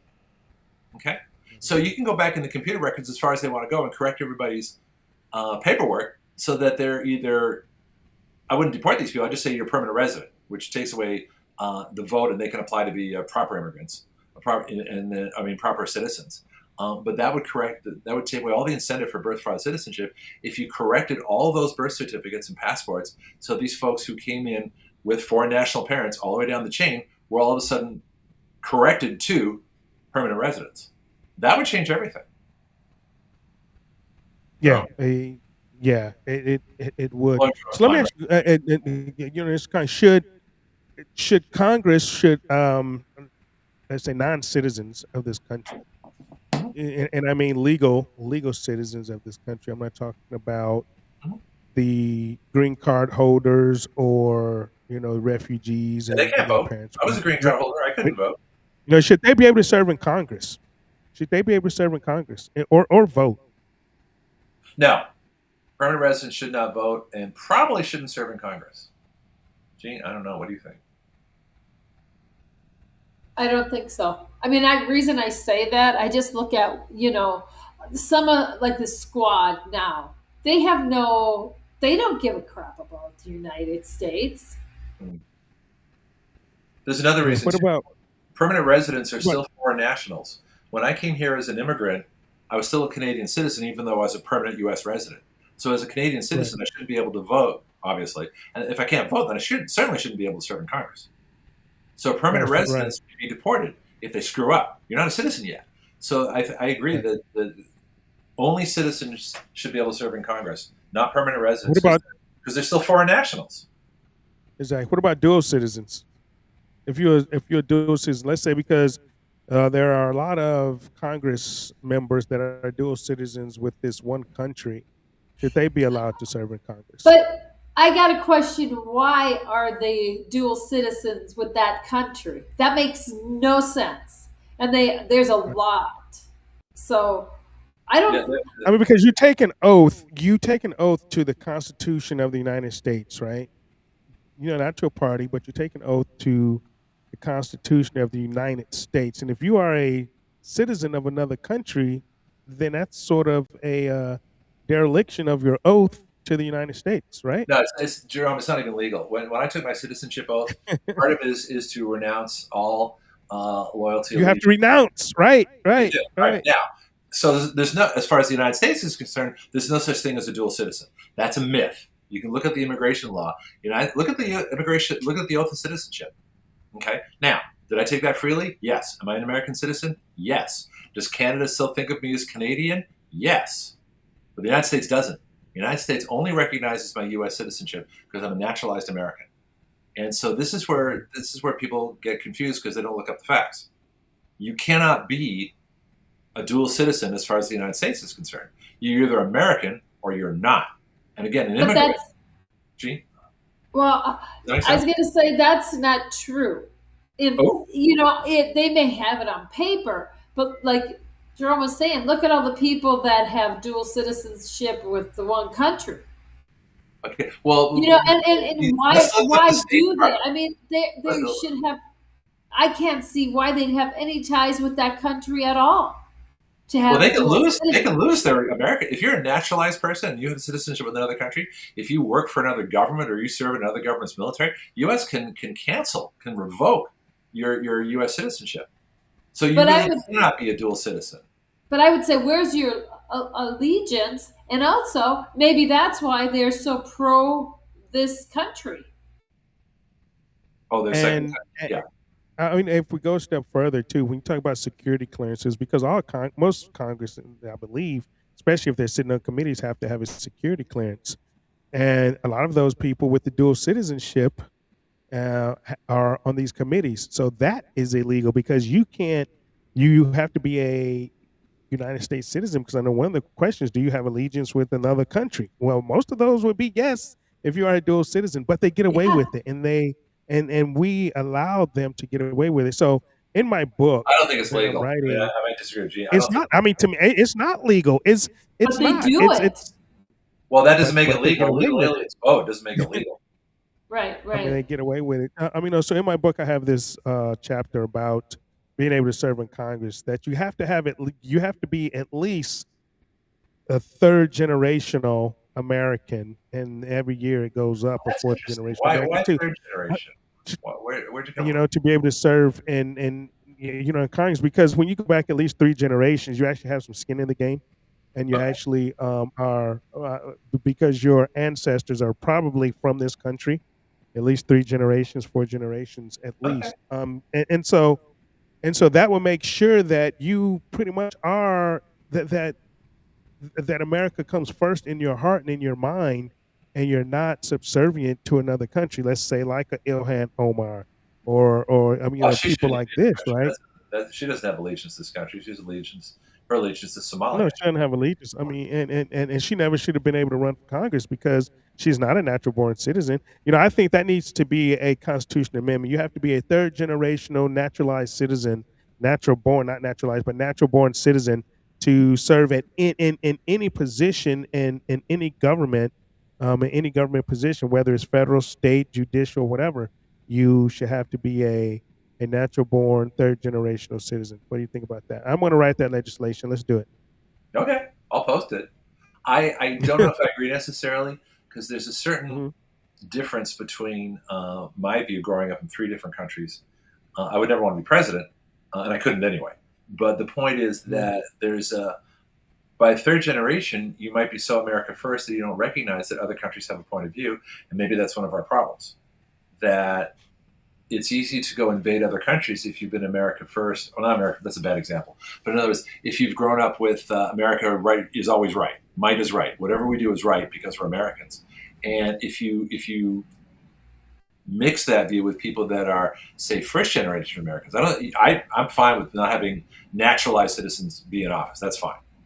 But first generation, they're going to have their parents' influence, but they might bring something additional to say, you know what, we don't need to invade that country.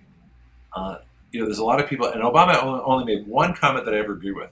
He says, Greeks are happy being Greek, Brits are happy being British. I'm sure even Russians are happy being Russian. He says, but you've got to look at the country and how those people see themselves. You can't just assume that everybody in the world wants to be American, and a lot of Americans assume that everybody wants to come here, and they don't. No, Well- yeah. Be crowded if they did. But then we shouldn't be putting our values or trying to put our values in other people's countries. You know, I think if you go back to generational, you find that that more generations, they believe in that America should come first. I think the newer, we talk about the boomer generation, right? It's the boomer generation that wants to, go in and conquer every country, and things like that. That's what a lot of people are saying now. It's the boomers. It's the boomers. It's the boomers. Or whatever. But I think that people in Congress, I mean, that should be one of the things that they should be vetted on. What's your feeling about war? What's your feeling about the Constitution? I mean, that's what campaigns are for. That's what journalists are supposed to do. That's what right. That's what the media is supposed to be for, right? It's supposed to help vet, these people. But even as citizens, I believe we have to vet, who represents us. What are your values? What are you going to Congress to do? Because running for Congress and representing the people, and this is one thing I think Thomas Mass does better than anybody. He represents his people, what their views and values are, and down what Washington thinks. And I mean, and you are a representative. You should represent your constituents' values. And if your constituents, don't want to go to war, don't think that we should be in every country, and I mean, that's even if you do, you can't that's what happens when you're independent of your party. The strongest thing about him is right. Yeah, you're more loyal to your party. Yeah. This is why all politicians should be. I'd rather have all politicians be independent than third generation. Get rid of the parties. No party structure. Oh well, I can agree with that definitely now after running with the Republican Party. But even though like say running on because you have to to be viable, right? Right now you have to pick a party. But I was more of a conservative, and that's where I came from. I'm a conservative before I'm a Republican. I love my country more than I love the party. But in order to get donors, because you have to have money to run, right? So you have to pick a party, which I hate. Which I really hate. I want more than two parties, man. This two-party system, this left-right paradigm is destroyed and has destroyed. Well, we've got a bill to fix that. We went over the bill to fix that. We actually have a political structure created that would take away the parties out of the political system. It can be done. It's already been written. Right. All it takes is the media coverage. It takes one person to go up and take it. And I was taking it. Hey, man. You did it. But it would have taken a lot more people. That's the problem. Oh, absolutely. A lot more coverage. But once you get there, that's the whole thing. When you have a big microphone, you can get more people on board and more people can be able to hear because you can go on the floor. You can go on the floor of the rotunda and put it all out there. People hear it, and it may catch on, it may not. But you have a better way to be able to get that out, than Jerome and Greg and Gene. If we were on Steve Bannon's show 3 times a week with a bill of the week, we could change this. Well, yeah. We could. I agree. If the war room got behind just one piece of legislation, we could change this country. That's how close. Well, when Steve kicked me out of his house, so shit, I don't know. Did I tell you? I'm gonna tell you that story. Oh, Steve Bannon? We got to talk off the air. Yeah, well, yeah, I actually do. When I was running for Congress, right? I told this story before. People that has listened to the show has said it. Gene, do you know this story? But yeah, me and my campaign manager, we were in Steve Bannon's house. She got, God bless her soul, she's deceased right now. She's passed away, but she loved Steve Bannon, and Bannon to me was a good guy at the time of whatever, and so we were trying to get his endorsement and stuff like that, trying to get his backing, and I was actually he on the war room like 5 times, 5-6 times, even after he kicked me out. I believe we became friends again. But yeah, he put me out because I wouldn't. Paul Gosar, congressman from Arizona. All right. I wouldn't denounce his endorsement because he had spoke at some America Fest thing rally with Nick Fuentes or whatever, and Bannon didn't like Fuentes, and blah blah. He called Paul Gosar, anti-Semitic, and he said if you don't disavow his endorsement, right now, I said, well, he's my friend. He was the first congressman to endorse my campaign, in 2 cycles, and so he's a friend of mine. I don't believe he's anti-Semitic. He's like, okay, I had enough. You guys can just get out, like. Yeah, so he kicked us out of his I think house. that comes under biting the hand that feeds you. Yeah, that's the. But seriously, if I've always wanted to talk to Steve Bannon. Just give me 10 minutes with him. Give me 5. Hey, well, I can give you his number. I got his number. We chat Well, I don't back and just call forth him out once of in a the while. blue. He'll send the SWAT team after me. Now I want to, I need like a little introduction. But we'll talk well, yeah, I got it. No. I'll introduce you on a text or on a call or something like that. That's no if problem. we could both get on I can and do just pick whichever you think is the bill he's most likely to cover on the show, and if you and I can go on, I'd want to go on with you. Just because you know me well enough and he doesn't know me at all, and Right, that way, yeah. and then we could talk about whatever bill. I'm open. I mean, there's so many that would be Yeah, vital. there are a lot. Well, You'd love the Federal we'll Reserve. talk about it off air how we'll frame it up.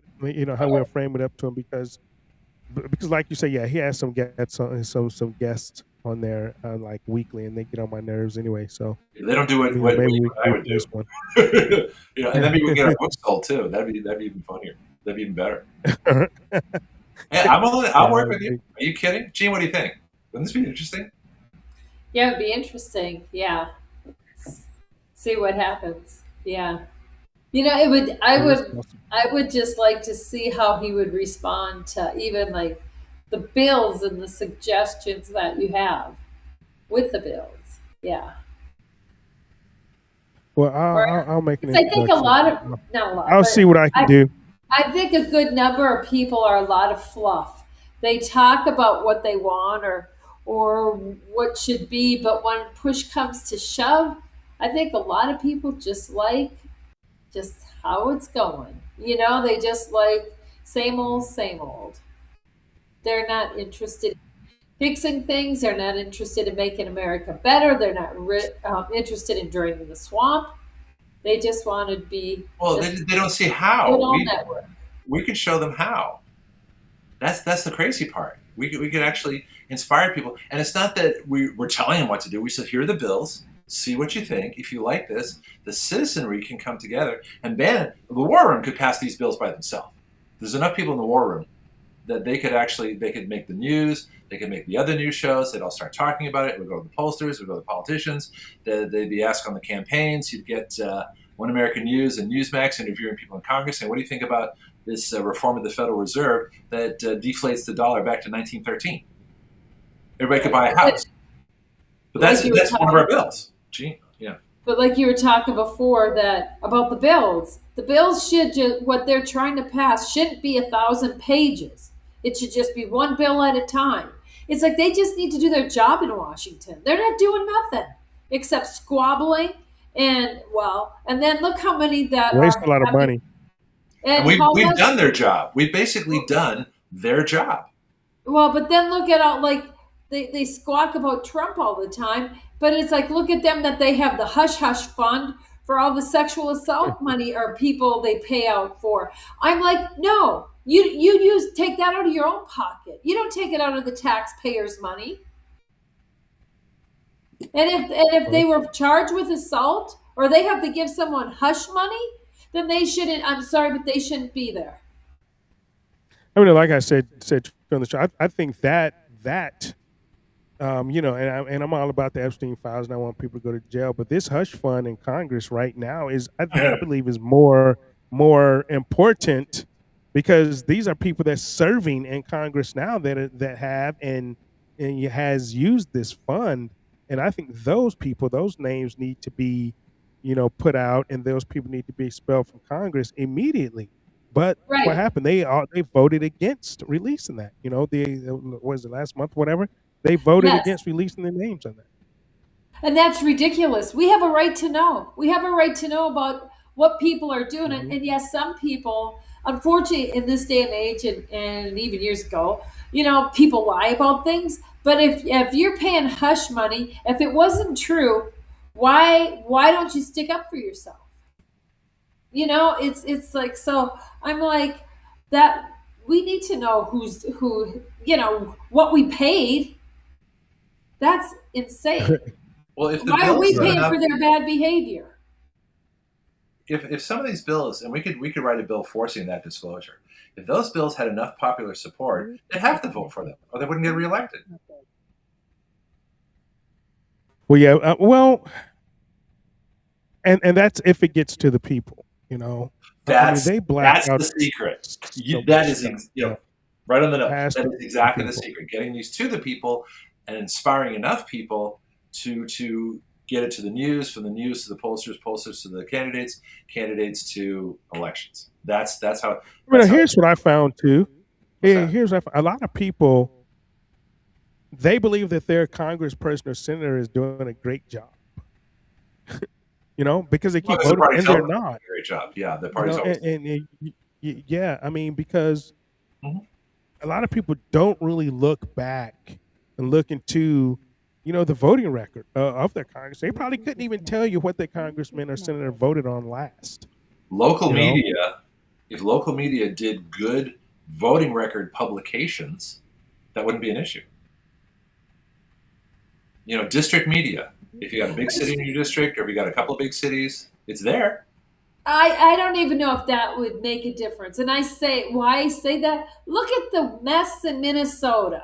Oh, that's interesting. And you know what I mean? People still vote these guys in. Or not guys, females too. It's like the attorney, or what is it? Attorney General, I forget. Yeah, the Attorney General should be gone. What is it? Ellison. I forget what the head of, what's her name? Head of Hennepin County.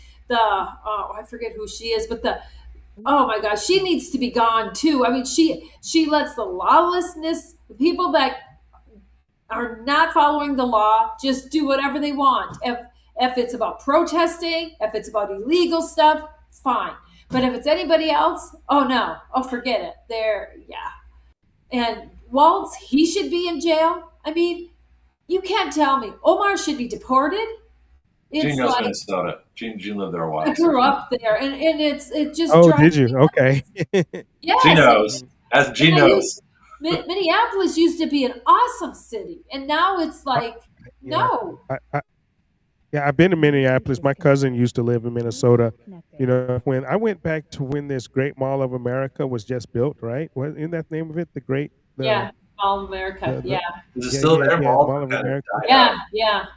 Okay, good. And this was, I don't know, early '90s, maybe. I believe it was probably early '90s or sometime like the late '90s, something. Yeah, it was. But I went and visited Minnesota, and we went, and right then he started saying that. I mean, this is when the refugees, the Somalis, just started to come, right? And he was like, "Yeah, man, they bringing in all these Somalis and these refugees, man. They just bring them in everywhere, And that's a problem. That's a problem. Our refugee, programs are an issue. I would abolish them. I mean, we really need to abolish those programs of refugees. Or just change your status to foreign invaders. Or something. Well, I wish we could do that. I mean, because and you mentioned Minnesota. With all the fraud that's going on up in Minnesota, right? Do you know? I just read it was a news clip that came across the wire that one of the fraudsters in Minnesota that was, I guess, accused of having, I guess, like $11 million in fraud. He's left the country. He's gone. Yeah, and they had a jury find another one guilty, and the judge threw it out. Mm-hmm. And so lawlessness just keeps continuing. It's insane. And the sad thing is they knew about it since 2018, 2019, and when Trump's first time in office, and they sent the Attorney General information. He did nothing. Yeah. Jeff Sessions. So it's. But that was his job, he was appointed to do nothing. These people run. Well, it seems like all these AGs' jobs are to do nothing. Right. You had Barr, you had Sessions, you have Bondi. None of them have done anything. Yep. They turned a blind eye. Cruz would eye. have been a better attorney general. You want to hear something really wild? I was just looking at my news stories here. Did you? Something I meant to cover on my show earlier. that one of the heads of one of the Mexican cartels is a birth fraud American? His parents illegally went to the United States, gave birth, came back, and now he's head of one of the cartels. He's got American really? by birth fraud. Yeah. That's amazing, and that needs to stop. I mean, like you said, all of that needs to be reverted. If you were not legally a natural born citizen here by the Constitution, and that's people go back, oh well, the jurisdiction thereof. But yeah, that's what that means. That's what that means, the jurisdiction thereof. If you are a citizen, if your parents were citizens, yes. If your parents were citizens of another country and they're under the jurisdiction of that country, and so is your birth. Well, you're under that. It's not by dirt. It's not the dirt you're born over. Right, it's not by dirt. Right, I like that. Yeah, I call it. Is it from your parents or from the dirt you're on? Okay, if you're on U.S. dirt, that doesn't make you a citizen. Right. Well, years ago, I had this nurse as a patient, and she said she was retired, but she said pregnant women would get off the planes like in New York City and go straight to the hospitals to have their babies. They were all that can be corrected. American citizens then. Yeah, and all that can be corrected under the bill. And the sad thing is, darn well they had no money to pay for it. Yep. They pay for the hospital bill, so all that is getting put back on the taxpayers. And then they can vote in those foreign countries by absentee ballot. Right. All right, here's how, Jerome. Here's how I explain it, and see if this makes sense. If you have an American citizen go to Egypt, business, travel, whatever, right, and an illegal alien from, say, Honduras, living in the United States illegally, goes to Egypt also, they both get in trouble with the law. The American's going to go to the American embassy. The Honduran living illegally in the United States, which embassy are they going to go to? They don't have one. A Honduran. Because the U.S. doesn't have any jurisdiction over an illegal alien from Honduras. If a Honduran living in the United States illegally goes to Egypt and gets in trouble with the law, they can't go to the American embassy. American embassy has no jurisdiction over them. That's what I'm saying. They have to go to the Honduran embassy. So that's how you can explain to people what subject jurisdiction means. It's very simple. But the thing is, though, too, then I think this country needs to do a better job of vetting people that want to come over here legally. You know what I mean? When they go through all the right channels, it's like, why does it take so long? It shouldn't. Like getting a green card or a visa, whatever. It's like, just make a decision, and so these people aren't in limbo, especially some that I know, well, I don't know personally, but I've heard of some that are still here and they're still waiting for their, green cards. And it's just like, come on, that makes no sense. It's like our government, it's like the slower you are at getting your work done, the better you are at your job, because that's what they want, incompetency. Yeah, immigrants get a green card when they get here. You can't be here as an immigrant without a green card. You get it because you're pre-approved. But some, they do. But then if it runs out, is the problem, and they try to get it extended. Green cards don't run out. You can have a green card. They don't. Then I don't know, because it's like you can. I think you have to renew. Then it must be a visa. Yeah, because I know people were here and they're here yet, but they've been trying to get whatever they had that ran out to get. Well, there are people that come on a work visa to try and get permanent residency. And that should be the same as an immigrant in a foreign country, because you're still a foreign national. Right. You're not subject to U.S. jurisdiction unless. This is why citizenship transfers from parents. And Jerome, you know this too, right? So if an American couple gives birth in China, is that kid Chinese? No. The kid's American. No, absolutely not. Right. Why? Because citizenship transfers from the parents. So the 14th Amendment is citizenship jurisdiction, not dirt, not geographical jurisdiction. Right. Correct. And why do people in this country feel like it's their right to be, for people that have a baby here to be a citizen in this country? If no other country allows it, it's only just because like that's what they've been told. immigration. Yeah, Look how many countries won't allow, we can't go to Mexico and just say, hey, I'm just going to stay here forever. They'll kick you out. So it's like, why do people think that they could just stay here? Well, because, like they said, that's what they've been told and made to believe is that they could, because they have perverted the 14th Amendment so bad that they changed. Because here it is. Let's go back. The 13th, 14th, and 15th Amendments were used to be called the Black Rights. They were called Black Rights, right? Because the 13th Amendment freed the slaves, the 14th gave us a citizenship, and the 15th gave us the right to vote. Those used to be called Black Rights, period. I hadn't heard that. But they changed it to civil rights, and once they changed it to civil rights, then it became everyone's right, and that's when it started to pervert to, that everyone's a citizen by the 14th Amendment, because they called it a civil right and not a black right, and that's in lies the perversion. They also took the British common law thing of juris soli, which means rule of the soil, because when you were back in feudal England, if you were born in England, the crown was the sovereign, you were a subject. So it didn't matter where you went in the world, you were still subject to the crown. Right? And so if you gave birth, that kid was a British citizen because that kid was subject to the crown just as you were. I think that's how it works. So when they said that people are born here, the rule of the dirt. Okay, the rule of the dirt doesn't exist. And I probably explained that wrong. Back to feudal England. But the point is that we don't have that here. We have the 14th Amendment, is the supreme law of the land, which says, unless you're subject to the citizenship jurisdiction of your parents, in the same way that Chinese people, when they come here and give birth, that kid's not American, that kid's Chinese. Just the Even same though they claim that he's birth in China, it's American. That's just how it works. Citizenship transfers from the parents. So to be subject, dirt cannot be subject to jurisdiction. Dirt is dirt. Okay, being born over dirt does not make you a citizen. Being born to American parents makes you a citizen.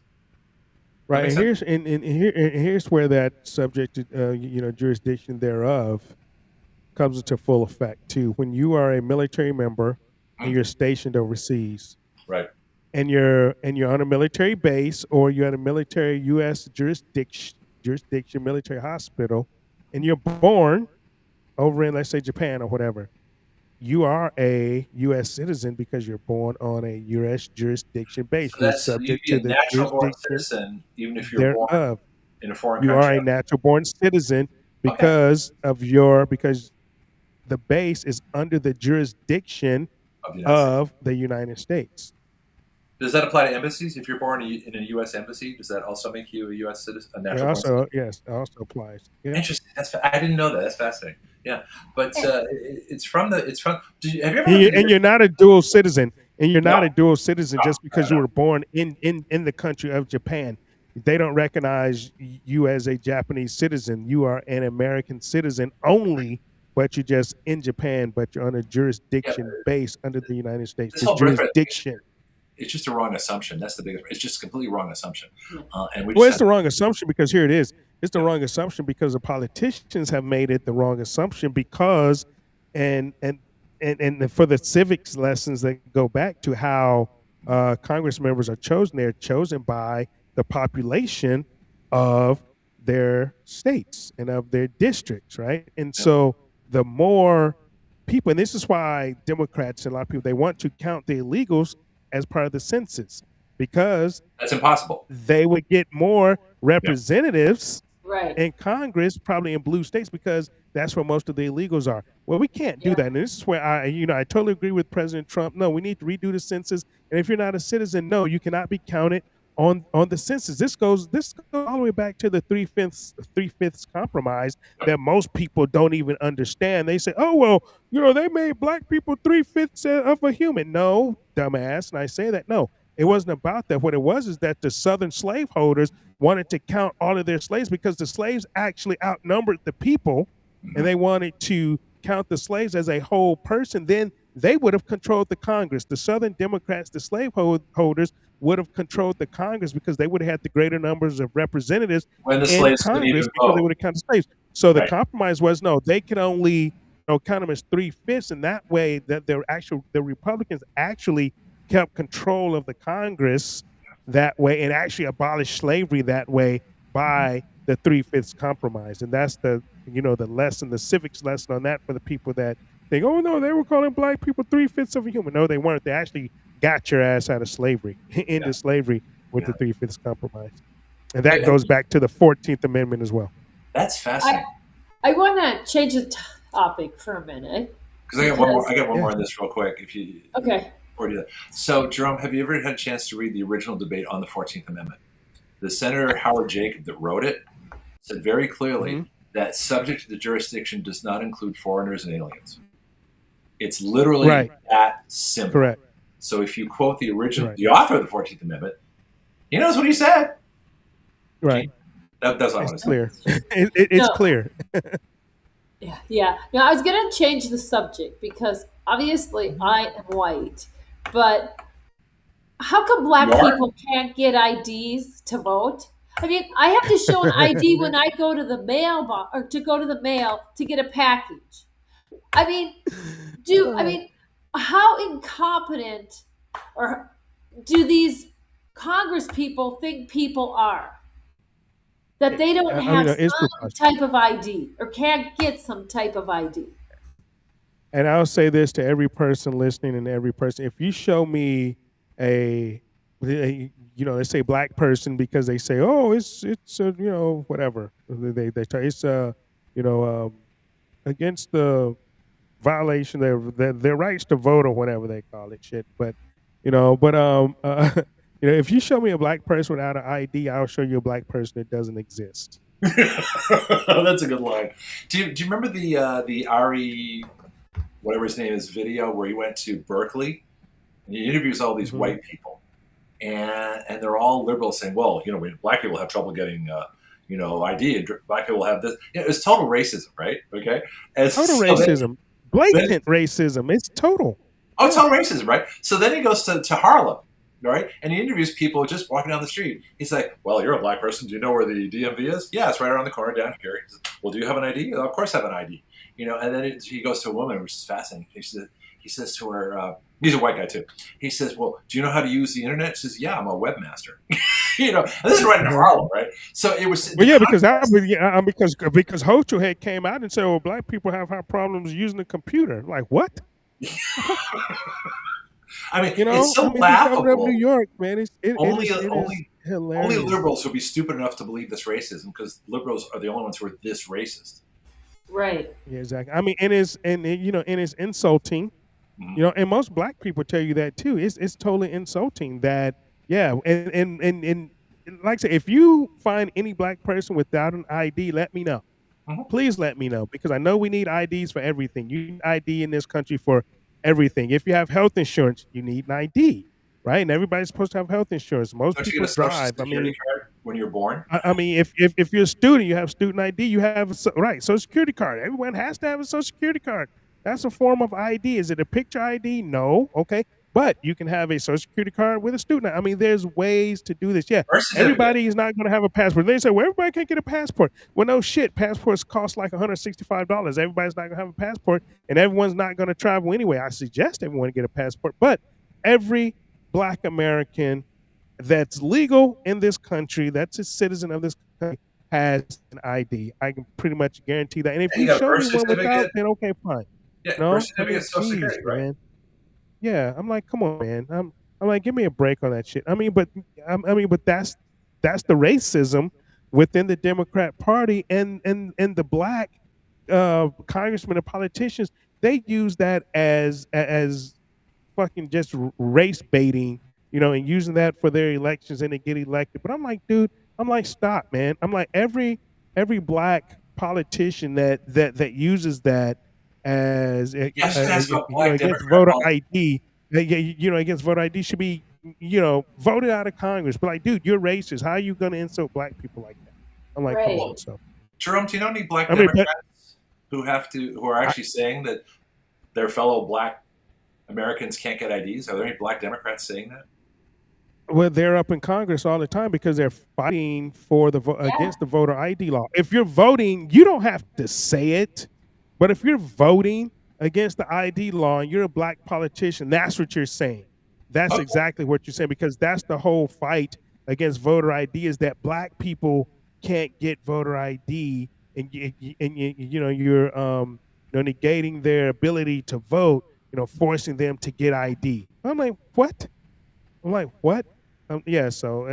that topic, that's one of the things that actually gets in my crown, pisses me off. More than anything, is that black people can't get ID to vote. So yeah, can you tell? Oh yeah, I love the passion, but because it's so stupid, and the black it isn't, and to make people feel helpless, You know what I mean? It's like that they can't even get an ID to think that, It's an you know, excuse. It's an excuse from that victim mentality. yeah. But nobody really believes it because everybody knows that everybody has an ID. So it's a specious argument. It's a false argument.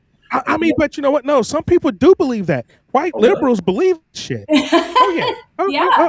Oh, they do because because you'll see more white liberals out there fighting for than you do black liberals because black people be out there. You know, I haven't seen a lot of black people. You know, the congressmen because they use it, but black people themselves, I haven't seen too many black people out here but be like, yeah, we're too stupid to get an ID.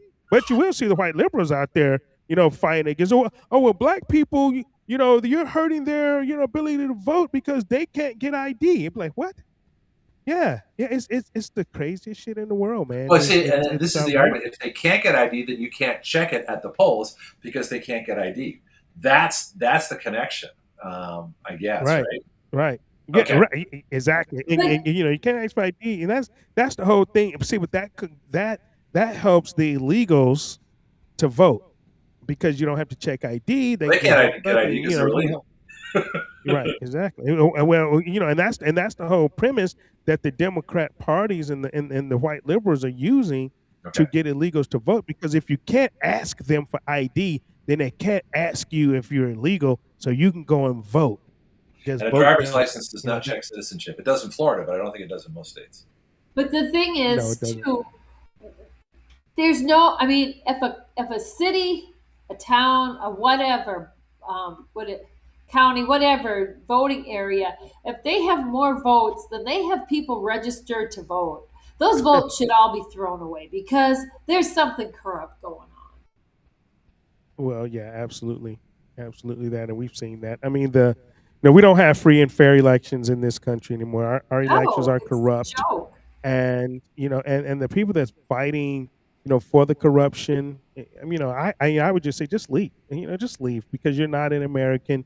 You don't love this country. You know, just because you're a Democrat or a Republican, mainly Democrat, if you're fighting to you know, for, you know, illegal and not fair elections, if you're, you know, fighting for mail-in ballots and you're fighting for, you know, all of this, you know, ballot harvesting and all that, if you're fighting against one-day voting, you know, make it a holiday, simple, and just give everybody a freaking holiday. Go vote. Polls are open from 7 a.m. to 9 p.m. You got plenty of time to go vote. It's a holiday. There's no excuse. Bring your ID card, bring your driver's license, whatever, and just vote. No more, you know, mail-in ballots. No more 45-day early voting. None of this bullshit. And if you're overseas, if you're in the military, then okay, you can get an absentee ballot. It needs to be signed off by your commanding officer or whatever. It needs to have his signature on it to verify that you are in the command. And if you're sick and infirmed, it has to be notarized by a notary. It's simple. Go to all paper ballots. Get rid of the freaking computers. We've done it before. We did it for 240 years, and it worked fine. We don't need computers. Go to paper ballots, and it'd be fine. It's easy. All countries do it. I just had an idea. I'd be really curious what you two think of this. That get rid of all these voting machines, all these counting machines, things like that. But what if instead of you do your paper ballot, you don't put it in a counting machine and it's counted later? What if you had like a slot, you just dropped it in and went right to a counter on the other side of a real person being videotaped, right? Where when the other side of the wall and your ballot was counted immediately. So that the results were being tabulated as the votes were being cast on voting day. And you have observers, you have everything else like that. The ballot comes in, you don't know who it is, there's no ID on it. The person's on the other side of the wall.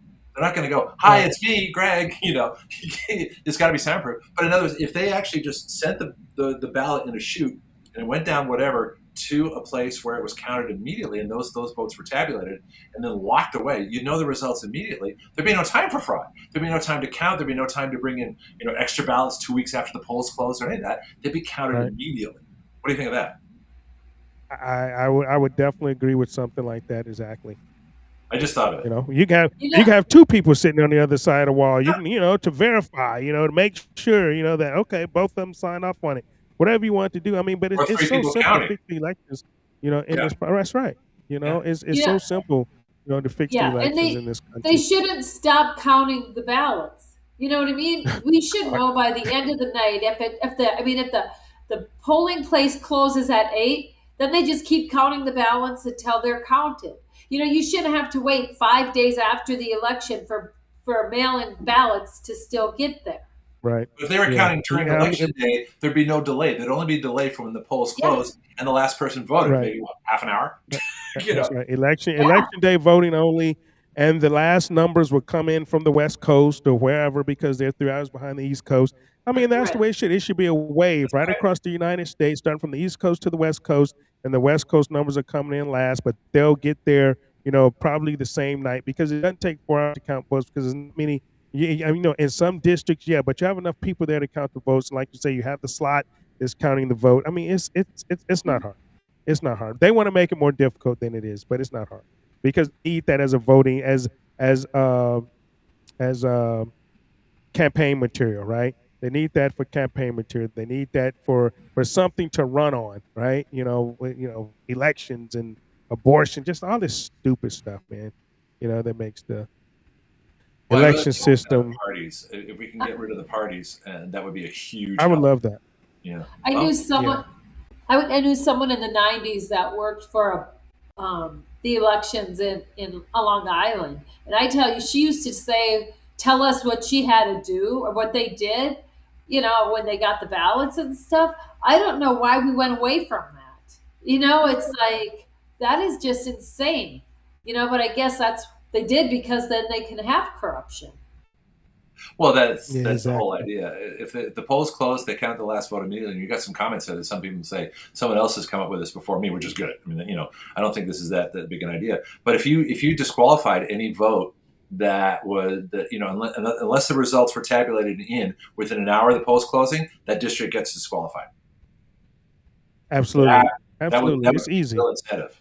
You got 1 hour after the polls close to get all your votes tabulated in, and when the clock strikes, whatever, if your votes aren't in the master system, called in or whatever, your district is disqualified. That would be a huge incentive to count fast and accurately.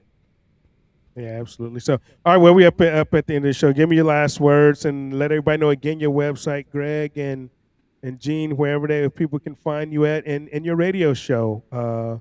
Greg, tell everybody about the radio show. Okay, so it's Action Radio on Rumble. So just go to Rumble, Action Radio Citizen Legislature, and the website is writeyourlaws.com. WRITEYOURLAWS. Yeah. There you go. We put they can find me on Action Radio on the show. There you go. Hey guys, thank you. First time coming into Lions Den. Thank you for coming on the Radical Republicans live show and the education. People are thanking you for the education. Oh, I'll come back. This is fun. Now, that's one reason I wanted to bring you on because, we go back a couple of years, more, and I think you were on my show one time before. Oh, I love it. Yeah. Well, I'll tell you though, talk to Steve Bannon. If you and I want to change the world with, we work together. We get on Bannon's show. You and I can change everything. At least we'll get it out there. Hey, well, you know what? I'm going to reach out to Bannon starting tomorrow and see. I know they're bogged down with this. War stuff, and everybody, and all of his guests are talking about the war, even though they're crazy. But yeah, we'll see what we can do. This will blow him away. He has never heard the material and the legislation that you and I could present to him. This will be totally new for him, which will be fascinating. Yeah. I mean, it'd be worth it. We can rock the spot just to see his reaction. What's that? I'm sorry, Charlie. Right. I said, hopefully we can get it in and get a weekly spot. Oh my God, that'd be great. Well. I leave it to you, sir, and your knowledge and skill. Hey, well, I'll see what I can do. Okay. I'll see what I can do, man. I'll definitely put it out there. So thank you guys for coming on, man. We appreciate it. And we'll check you out next time. Thank you. Have a good night. All right. Y'all too. Thank you. Yep, bye. Okay. Bye now.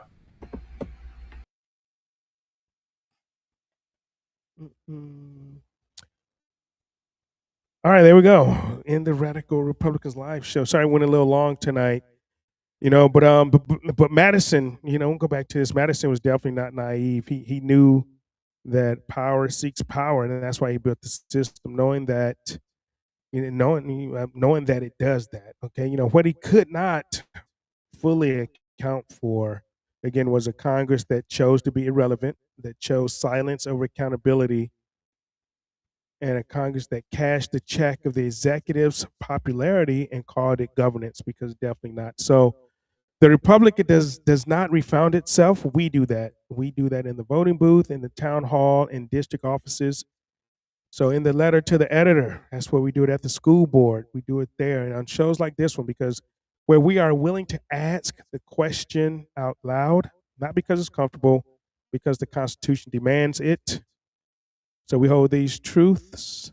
We hold them even when it cost us something.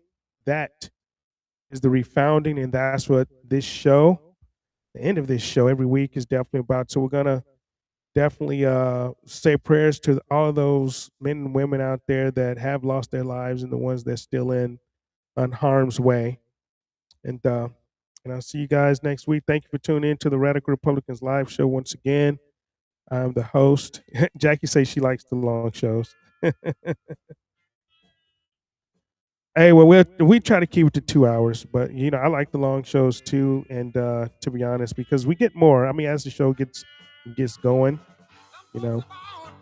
we tend to get in a nice little group. But thank you all over there on Getter. We appreciate you. Thank you for watching on YouTube, and thank you for watching on X. We appreciate y'all. Thank you to the new people in the chat and on the show. Belinda, thank you for joining the show.